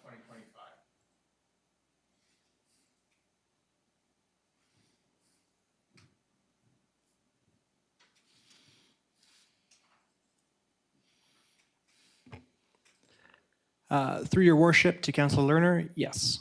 Yeah. Thank you. So all of these complied with our unanimous motion. Hold on, Councillor Savage. So Just the wait. motion was, the motion carried unanimously by council that we would consider requests passed, made before February 12th, 2025. So on. And all of these requests were made before that date. So they all complied with what this very council told them to do. Okay, Mr. Morton. Oh, sorry, yeah. Yeah, go ahead, Mr. Morton. Through your worship to Councillor Lerner, my apologies. I read it wrong. 2 of them were received prior, but which one is this? Memorial bench placement at Sebastian Park. Flathers, a request to place a memorial bench at Sebastian Park was received by the district on April 8th, 2025. So that would have been after February 12th, 2025. Is that the one we're considering now or the next one? Sorry, that was We're one on of the next good 2, cook. not the current one, no. So, okay, sorry. So the current one This is we're debating now, the current one we're debating now, was it received by February 12th, 2025? A request to place a memorial bench at Sebastian Park was received by the district on November 24th, 2024. 2024, so more than a year before. Okay, thank you. So in that case, I see this particular one that we're debating was received well within the deadline of what council said we would give people. The other one, we can get to that when we get to that, but this one was received within the deadline we set. The second thing is I heard about the desire to create a policy. On November, I believe it was November 20th, 2024, and then again in 2025, a policy came before this council, And my recollection is this council voted not to create a new policy. So that was the opportunity there. We could always revisit that, but staff brought forward a new policy for memorial items, not just benches. There were a number of them. There were benches, trees, posts, and we turned that down. And this is the follow-up motion that came out of it, was that we would consider the 3 requests that remain. There are no other requests. So I know we've talked about people getting in line, considering them at a later date. We've been saying, get in line, wait for policy, consider at a later date for about 3 years now. So I think we either have to approve or decline, because these families are waiting to commemorate their loved ones. So either we approve it or we decline it, but I don't think we should keep making them wait. So that's, if you don't want to do the bench, just vote against it. But my recommendation is to pass all 3. Thank you. Okay, Councillor Savage, go ahead. Yes, and through the chair to Councillor Lerner, yes, my question was, could you please give me the date of that motion where we said before February 12th, 25? Yep, I can get it for you in a moment. I have it on my iPad. I'll get it in Was just a it moment. roughly in February of that year? It was in roughly February of Okay, 2025. thank you. Yeah. All right, I'll take your word for that. All right, well, that changes things then. My mistake, I thought these were ones that were all after the deadline to do. So with this one, then, one is too late, so we now have one for Sebastian Park, so it seems like 2 of you are wanting to do it. So to help out, I will support this one for Sebastian Park, because the current one is quite old. And it's fine that it's historical, but it's the 2x4s on it are quite filled with algae and so on, leaving marks on clothing. I don't think many people would sit on it. So for this one, I'll support this one for Sebastian Park, because it's quite limited where it would go there. It could even replace the current bench or go near it. But the idea of starting a policy, I would want it all done with proper design and input from parks, and perhaps refer them to the design committee, so when they were all done, the places for the benches, it was all sensible for design, and made it clear to the people putting the bench there that the district had the right to move them. That's the other problem. Once they're there, they're almost treated like memorials, and they're very hard to move, as we found out in the past. So I'll support this one, and we'll deal with the next one when it comes up. Thank you. Councillor Jones. Yes, thank you. I had also been under the understanding that all 3 of these were post to that motion. And I'm not seeing at least one of the ones that was before the motion here in front of us tonight. So yes, that will be fine. I would recommend that we have this bench replace, not necessarily the same location, but replace the bench that's there. I guess through the chair to staff, the bench which is in Sebastian Park, is that a memorial bench? Through your worship to Councillor Jones, I would have to confirm. I am not 100% sure. Okay. Assuming it's not a memorial bench, it is not a very desirable bench. It's not attractive, and it isn't really something you want to sit on, as Councillor Savage has said. So if staff could look into that. It also, the last policy had a recommended sort of limit of 2 benches in Sebastian Park. So it may affect how people weigh in on the next request if we know that one of the benches is going to be removed, because we might not want to put 3 benches in Sebastian Park. And the other thing is, if we can have some, I don't know if we need to do it by an amendment, but since we don't have a policy right now, and the reason for a policy was to, in part, address what Councillor Savage has brought up, which is there have been conflicts with the benches needing to be relocated. So I'd like that to be addressed. And also, I'd like it to be addressed that the location of benches is referred to the design committee. And the last thing that I feel important about benches is that they are not put in development permit areas, which is within 15 meters of the high tide line. Thank you. Okay, Councillor Lerner? Yes, thank you. I appreciate that this one will potentially be supported. This is the one Cook, memorial bench placement, Sebastian Park dash Cook, but I will note that in page 332 of our agenda, just to answer some of the questions that are going around the table, memorial bench placement at Sebastian Park Flathers says in their letter that the person they're memorializing, Patrick, could sit there and enjoy the views every day in his later years. He also sat on the white bench at Sebastian Park. A nice new bench could replace that one. So it looks like the second request we will be dealing with tonight could potentially be to replace the white metal bench at Sebastian Park. So we might, if we approve both, we could very well only end up with 2 benches there, just to clarify. All right, well, I'm gonna move to calling the question. All those in favor and opposed? That is carried unanimously. That takes us on to the next one. Yes. I'm here on behalf of the Ian Cook. Is that the Ian Cook one? I would like to say on behalf of the family, thank you very much. We appreciate it, and we'll do everything that we can to live up to it being good for the community. So thank you very much. No problem.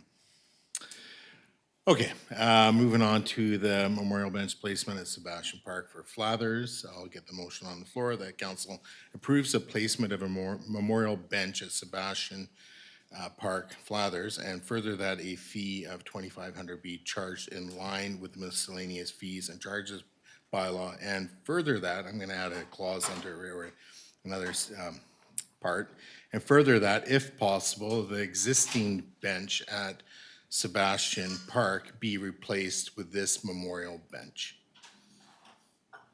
If I get a seconder, and then, yeah, through to Mr. Morton. Through your worship to, to council and your worship. So I just want to mention that on the initial one, the proposed location of the memorial bench will not negatively impact access or impede the function, and there are currently 2 memorial benches installed at this location. And then regarding the current, the map from the memorial bench program states that there's room for 2 more at Sebastian Park. And that is on page 326 of the Flathers report. No, sorry, I was talking to Flathers. My apologies.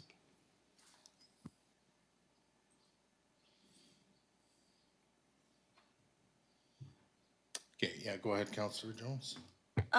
Yes, so I think we're just talking about your amendment right now, Mayor Swain, which is excellent, but after that, I would like to address the design committee taking a look at the location, so pending approval and advice from design committee, if we can go there. I've looked at the area, 4 benches would be an awful lot in Sebastian Park and be lining the whole front of the road. Okay. Go ahead, Councillor Savage, and then Councillor. Yeah, as a point of Councillor Lerner. privilege, what are we dealing with now? Is there a motion on the floor? Yes, there is, since For Flathers?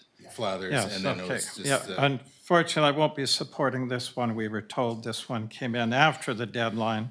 So if we make an exception for this, we have to make exceptions for everyone. So we have to stick to a system here. But as I say, they can certainly remain in queue when I look forward to coming up with a policy in the, within the year if we're still on council. So at any rate, I won't be supporting this one. I think one is there is fine for now. And I'd like to approach these ones after the deadline with the policy. So they have a whole selection of places where they can go, make their choice there. Thank you. Councillor Lerner? Yes, normally I agree with Councillor Savage on the importance of precedent policy and that sort of thing. But because of what was said in the email from staff, and this isn't a slight against staff, just because of what the people who applied were told, I think we should honor it and approve it. And that's because if we go to page 332 of our agenda on, let's see here, April 8th, 2025, an email was sent to the applicant. The applicant had inquired. The applicant had required on April 8th, 2025, I would like to have a bench placed at Sebastian Park or Sebastian Week or Sebastian Park in memory of my husband. And then staff replied, at the February 12th regular council meeting, council voted to defer consideration of memorial bench requests until after a revised policy is approved. And then it says that they say you can submit your request. Then at the next meeting, or the future meeting, we decided not to pursue the policy. So this is kind of a weird scenario where council originally said we were going to do a policy. The person who applied was told you can submit because there'll be a revised policy. And then council at the next meeting, or at a future meeting, voted not to do the policy. So this person's kind of in this weird limbo. So I think we should approve it. And I think that we should just make it clear, no more requests. We're dealing with these three, no more requests until there's a policy. But I don't want it to be a case where other people keep applying over the next year or two until a policy's come up. So I would support this. I would support the next one. And then I'd also support a motion if anyone, I would gladly make a follow-up motion to say applications are closed until a policy comes out. But that way it's on the books and there's no confusion. Okay, so I just had a question through to staff. Do we have any other requests, like our current requests, or that would be considered open? Through to your worship and council, the information that we have been providing is that it has been closed since I have been with the district. So as far as I'm aware, these are the only three open applications that we currently have for memorial benches. Okay. Thank you for that. Okay, any additional, excuse me, questions before I call the question? Go ahead, Councillor Jones. Yes, I think we really need to go to the policy, take a close look at it. There needs to be a policy. We can't be in a situation where any member on council or on staff is making promises to residents about, being able to put benches or anything else anywhere. We can cite numerous issues over the years where this situation has presented itself, and it definitely needs to stop. So we can look at that in the policy. We can look at making sure that, whatever we do to help honor people in the memorial way is done respectfully for the environment, not putting benches in development permit areas, which has been going on in this community for a long time. And so I agree, Councillor Lerner, we need to get down to business and look at that policy, and applications need to be completely closed. Still in two minds about how to handle these ones, but I do understand the pickle that you've described that we're in. So I'll think about it a little bit longer and hear from others. Okay, I'll just speak to it briefly. So I appreciate Councillor Lerner's essentially, final kind of solution to this, which is just having a declaration that it is closed, the program is closed until a future date, and if there's even a future or another follow-up motion stating or instructing staff to bring back the policy or a new policy or the old one, whatever, then that could happen. It could be done as a notice of motion, be brought as a motion on the next agenda, but I think for this evening, I think we deal with these three, we approve all three, and we move on. And with policies, they are guidelines, right? It's not like it's as strong as a bylaw, and in bylaws, there are things that we should give serious consideration to varying.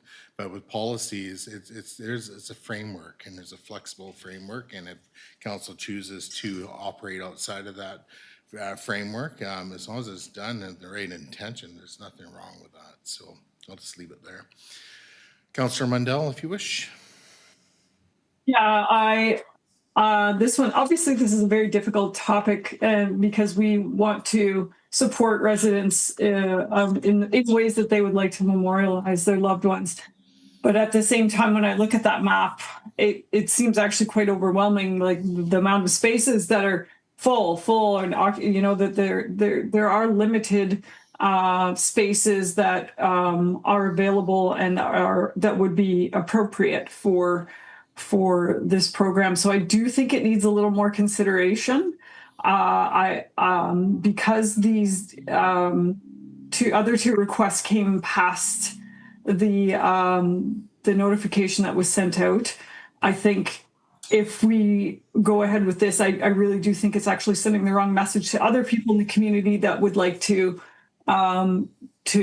also have a bench. So unfortunately for the next two, I think likely won't be supporting them just because, again, we're kind of opening the floodgates here to give the perception that maybe this is an option for everybody when we haven't established maybe new locations or other options that might be available, that might be places that aren't filling up with benches as it is. So I think we do need to have a further discussion about other alternatives and locations.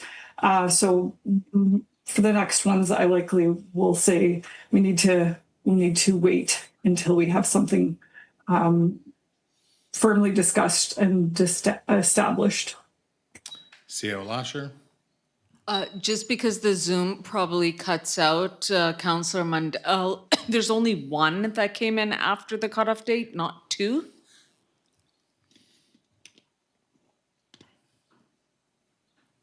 Okay, thank you. Thanks for clarifying. Okay, anything further before I call the question? Go ahead, Councillor Lerner.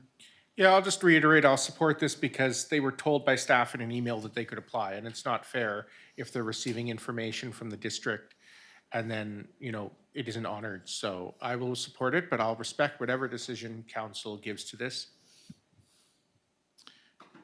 Yeah, and I think the only other maybe piece of information was just there are no other open files. I don't know if you got that or not, Councillor Mundell. So we went, yeah. So I understand about the other piece. People may want to still apply, and we probably will have that in the future. But yeah, C.O. Lasher. So there is a bit of a technical date thing happening here. We found the motion. It was April 23rd, 2025. Council made the motion, and the request came in April 8th, 2025. So essentially, all three did come in before the April 23rd, 2025 motion. Councillor Jones.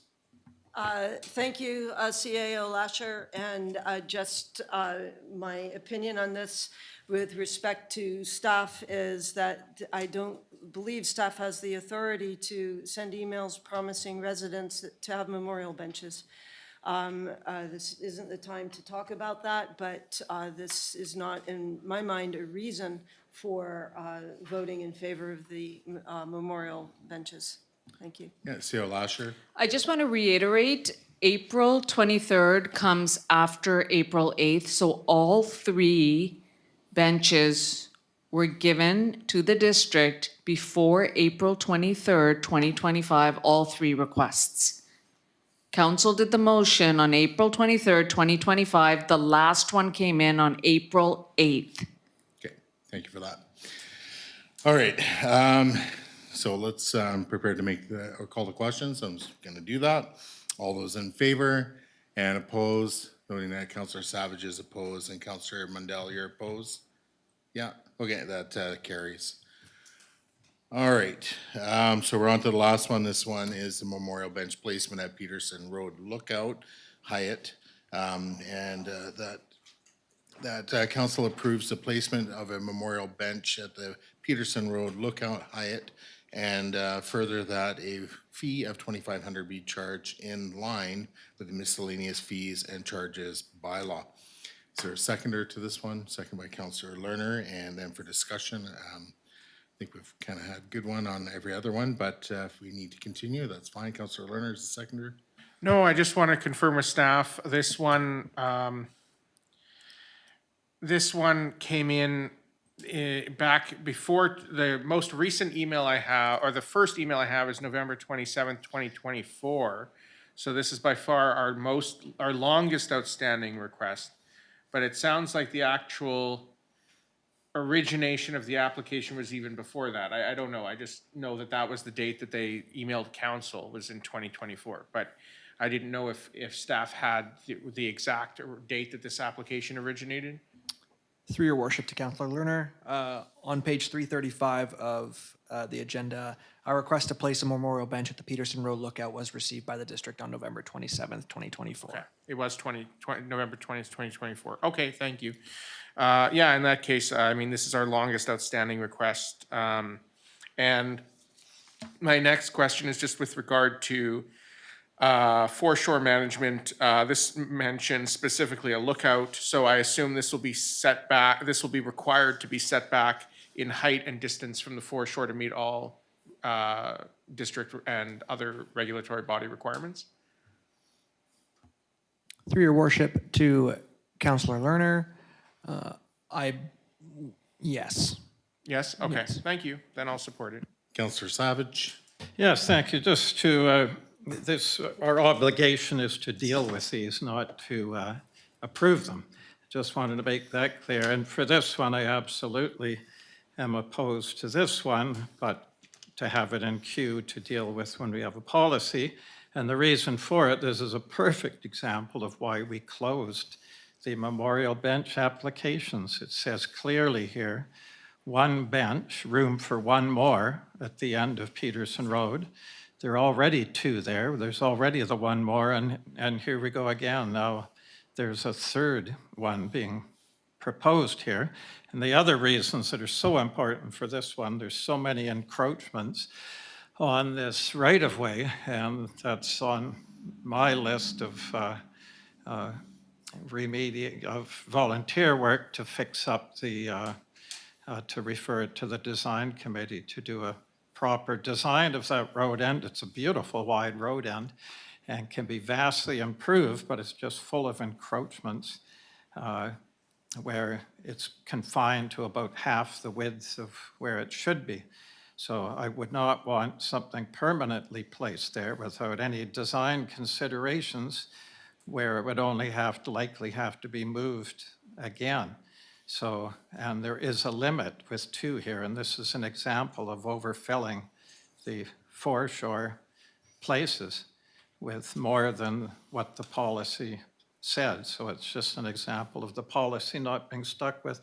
So for those reasons, I really do not approve of another bench going there. It'll be very difficult to work into the design once it's in, once all the cement's laid and so on, with no design considerations. That's the other problem.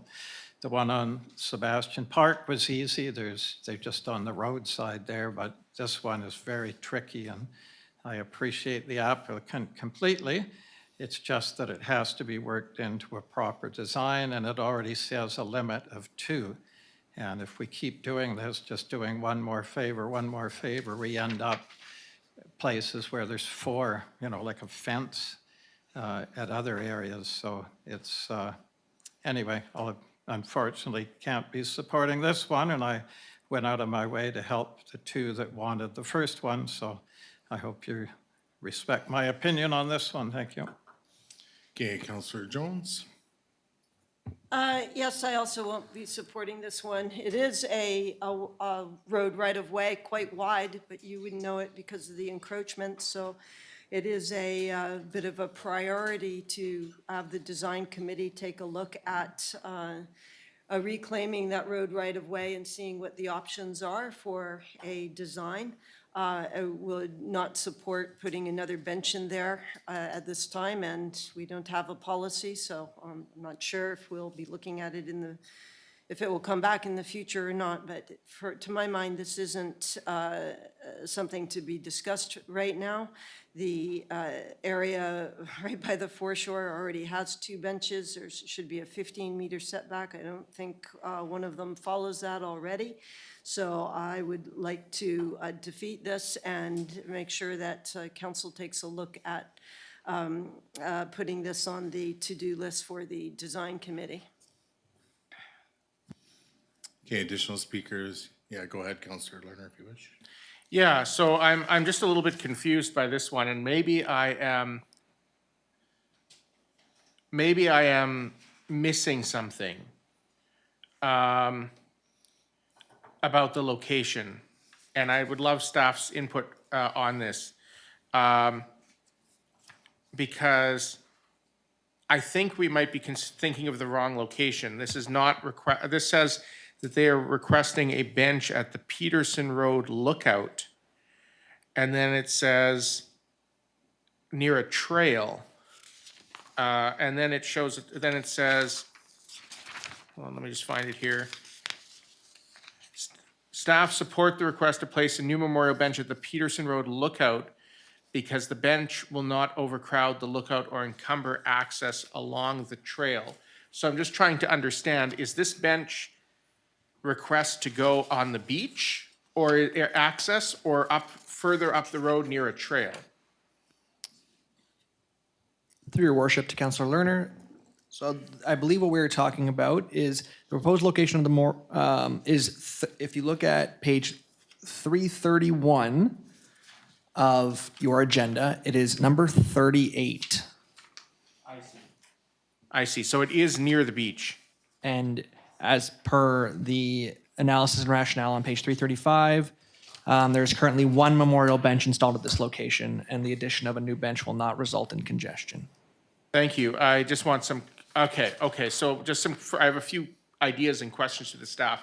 My first question is, we heard that there were 2 benches at this location. We've also heard that there's 1 bench at this location. Would this be installed beside an existing bench? How many benches are there currently at that location? I know this map is quite old.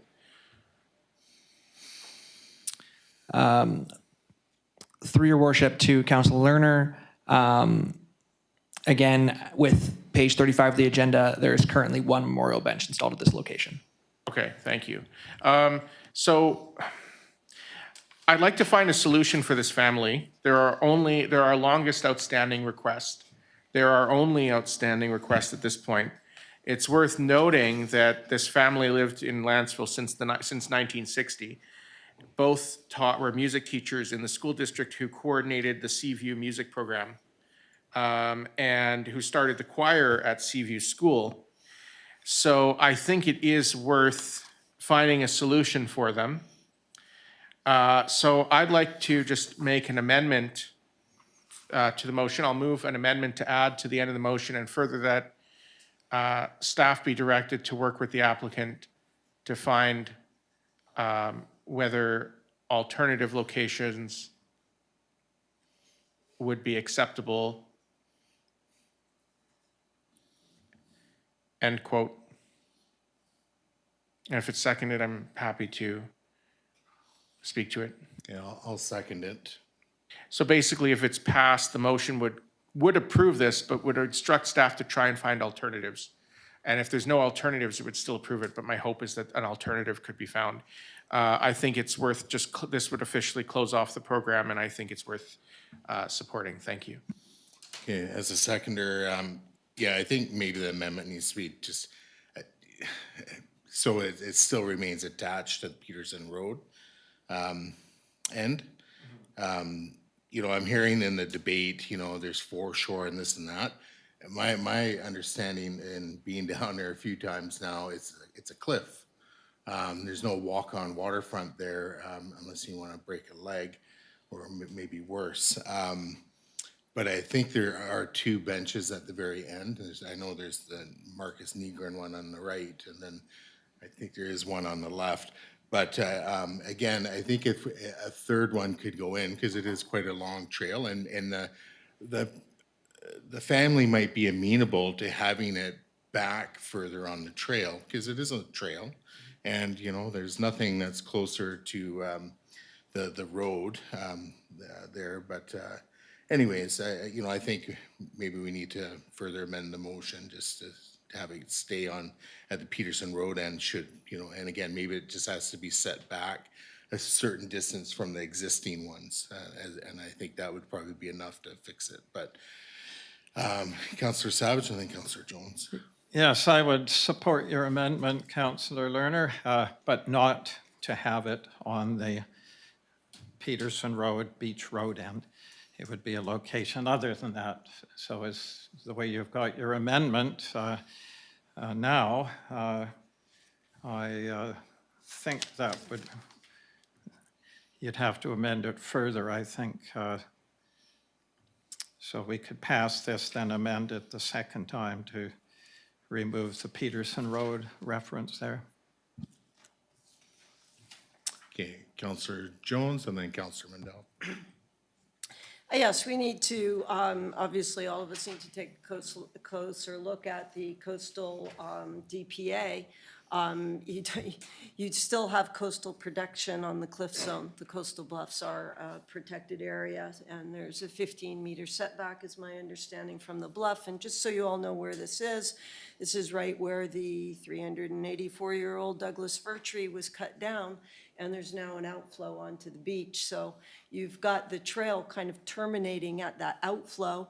You have an existing bench off to the right of it. I don't know how you're going to put this bench sitting right there staring at the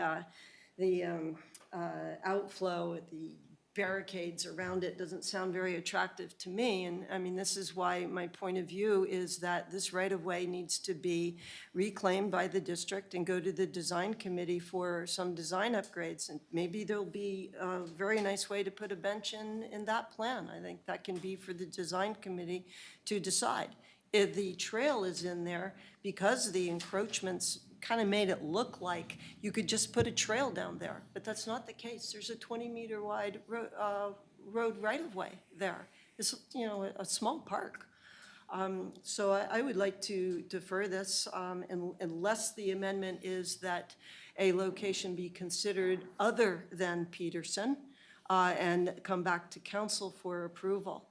And if no other location is found, then no, I do not want the amendment to imply that it will be approved at the end of the trail at Peterson Road. So I'll leave that with Councillor Lerner or somebody to respond. Councillor Mandel, go ahead.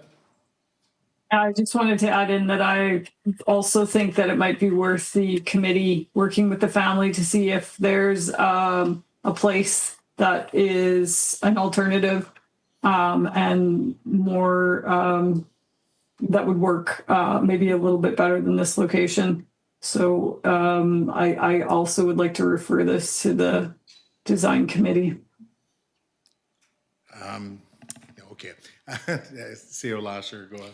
So why doesn't council refer this specific bench to staff to quickly call, not today, but another day, and speak to the family and bring it back to council? Because we only have a couple more meetings left. We could probably make a quick phone call, bring it back on July 8th. It'd be a little easier, I think, to do it that way. So what I would suggest through to council is we just vote on the amendment, strike it down, and then we'll do a referral motion back to staff to contact the family regarding alternate location. And then for the staff then to report back. I think that's probably the best way of doing it. Because there could be other locations throughout the community that might be sentimental to the family, and council might be amenable to that. You know, we've done other ones up on, just for instance, up on E&N Trail, this memorial bench there that was never slated to have one. So anyways, there might be another site somewhere in Lantzville. I think that would probably be the most reasonable path forward. So unless there's anything further on the amendment, go ahead, Councillor Lerner. Yes, so just for the record, I actually like this location. And the reason I like it is because I've been there I know exactly now where we're talking about. I've been there, and I've actually been unable to find a place to sit because both benches were taken. I actually think it's a suitable location. It's essentially on the edge of a cliff with a fence, so it's not something that I think is gonna be anywhere, getting in anyone's way.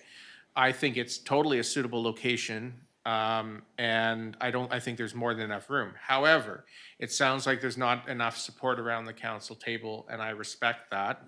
I also do think it's worth doing something for the family. They indicate in their letter that this particular location is meaningful to them because since 1960, the family has lived at that intersection area, the Venture and Peterson intersection. So anyway, I understand there's not support. The last thing I want is this to be just flat out voted down. So I will vote against my own amendment, and then I would gladly vote to refer it to staff to see if the family has another location, or maybe they can come back with a suggestion. But I don't want this family to be totally turned down. So I'll leave it there. I'll vote against my amendment.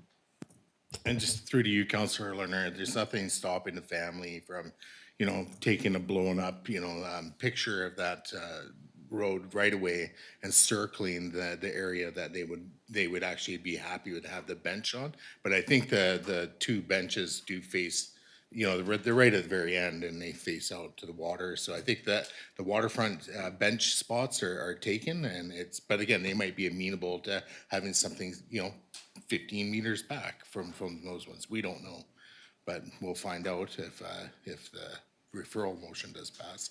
All right, so I'm going to call the question on the amendment. All those in favor and those opposed, noting it's unanimously opposed, the amendment fails.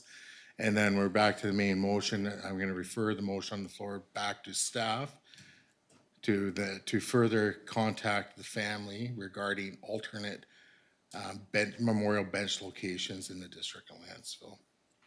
And that's seconded by Councillor Lerner. And then in discussion on the referral motion, Councillor Savage, go ahead. Yes, I just want to make sure that when we refer this to staff, that one of the options is not the Peterson Beach Road end. So we're referring to see if there's locations other than the Peterson Beach Road end. That's my understanding of what the referral is, so that's what I would support, but I would not support another location here because I've explained why the problems of putting it anywhere on that beach road end, or they may decide they want to wait until it's properly designed at beach road end.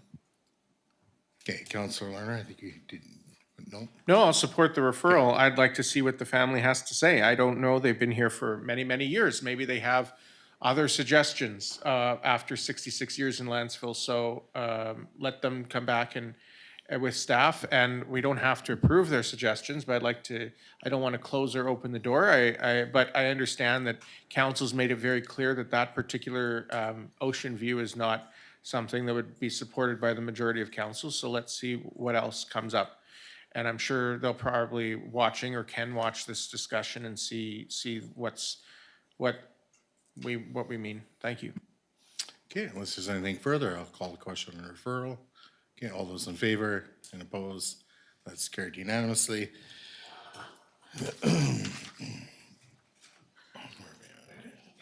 And as a point of order, please. Point of order? Yeah, you.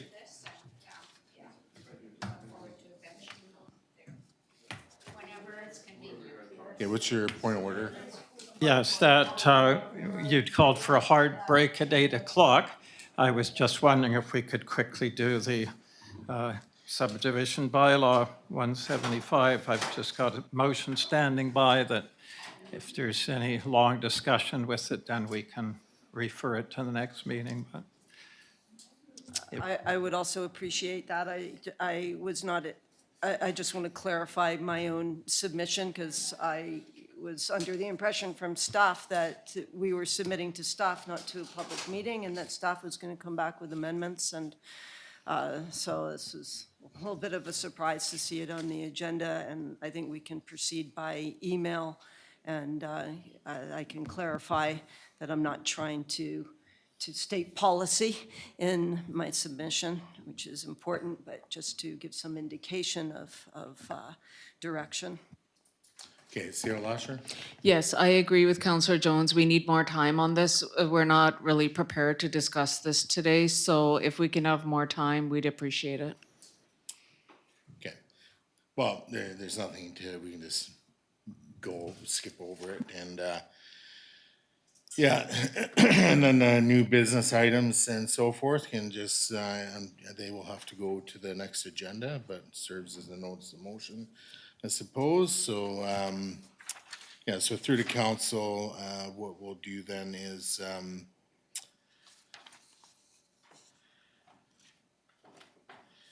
yeah, I guess we'll have to suspend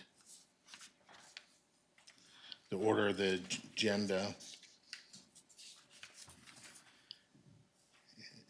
So that would be basically moving items 9D, 11A, 11B, and 11C to our next meeting. So that would be to July 8th, is it? Yeah, so to July 8th. So I'll make the motion just to move those, just is the cleanest way of doing it. Is there a seconder to that? Second by Councillor Jones. Any discussion on that? Councillor Jones?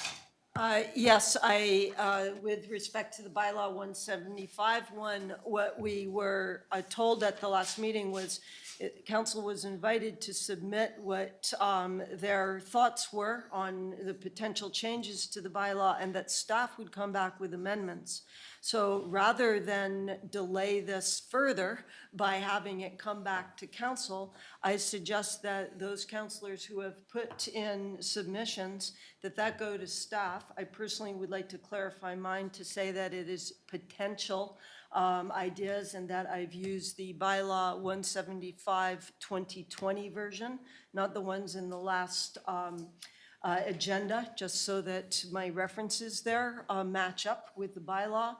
And then what I would like to see at the next meeting, or if possible, or maybe it needs to be the last meeting, is the proposed amendments from staff. That's the process that I understood was happening, and I hope we can stick with that because we're running out of time. Well, I think it needs a much bigger discussion now, but anyways, CO Lasher, go ahead. So this bylaw was brought in December 2025.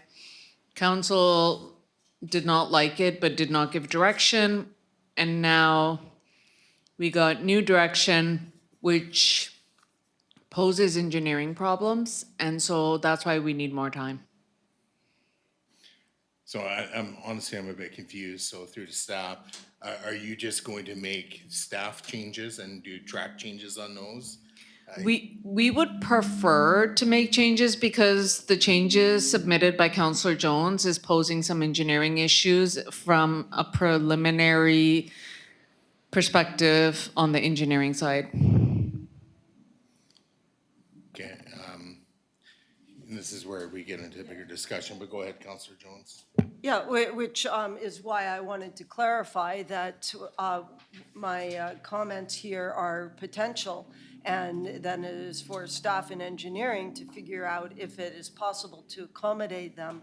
And I also think that I wasn't clear enough about addressing roads and subdivisions, and when I referred to the primary, secondary roads as the ATP plan has described them, those are for the frontages, only for subdivisions that have frontages on Lantzville, on primary roads, as opposed to being fully, independent of our existing road system, primary and secondary. So I wanted to be able to clarify those things, and I think this should go to staff and engineering for their input and expertise. I'm totally good with that, just, yeah. Yeah, that would be very helpful if we could do that. Okay, well, is there anything further from council? This is, again, just moving the few items there to the next agenda. Okay, I'll call the question on that. All those in favor, opposed, that's carried unanimously. So that takes us to the next item, which is just so we can kind of finish off everything and go in camera. So we have introduction late items. Any late items to introduce? Which would then just have to be punted. Any notices of motion? And then lastly, public clarifications. So persons recognized by the chair to speak must first state their name and address for the record and the agenda item for which they are seeking clarification, excluding public hearing topics. You may speak once for up to 2 minutes to ask clarification questions. For example, how'd the vote go? Request information about technicalities or interpretation of abbreviations or other jargon used during the meeting. So we have one person in the gallery for clarification. Anybody remotely registered? Well, yeah, if, again, it has to, it's, yeah, if you want to go to the microphone, yeah.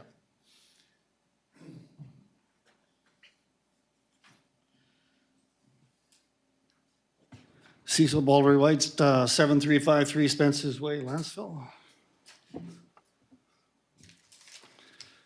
Points of clarification. Mine is regarding governance. In this meeting, and in every meeting. Point of order? What's your point of order? It needs to be a clarification question about how a vote went or how our terminology. It cannot be I a understand comment. that, Councillor Lerner, and he's just mentioned governance, and I'm monitoring this closely because it needs to be in relation to something happened during the meeting. Sure. So the point of clarification is on governance regarding the last conversation, but more importantly, the one about the criminal record check. And it just seemed to me that.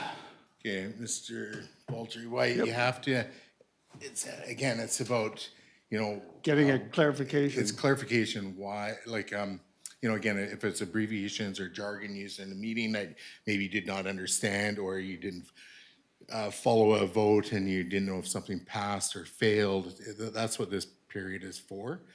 But it's not to get into debating or providing an opinion about certain elements that were discussed in the meeting. Okay, well, maybe I'm not saying it correctly, but it was just clarification on when staff and lawyers and provincial municipal guidelines are suggesting that certain things happen.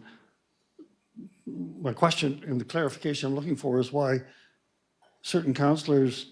Okay, I'm going to stop you there because Okay. again, excuse me, Councillor Jones. Right, like, we got to show respect. Forgive my naivety on the process. This is always a tricky part of the meeting to navigate because most people don't fully understand this part of the, you know, the public clarification, you know, what it's for. Okay, well, So my again, apologies, yeah. it's just, again, if you missed a vote, and you weren't sure if something passed or failed, you can ask. Sure. If there's abbreviations used, but again, it's not asking or making inquiries into why, you know, something happened a certain way or why certain information was either accepted or discarded by members of council or all of council. That's not the purpose. Thank you for the point of clarification. This is clearly not the venue in which to raise this subject. Thank you. Yes, no problem. Okay. All right, so at this point, we'll move to closing the meeting. So I'll make that motion that the regular council meeting be closed to the public pursuant to section 91A, C, D, and K of the community charter. Is there a seconder to that? Second by Councillor Savage, and then any addition, deletion, or amendments to that? Nothing? Okay, I will call the question.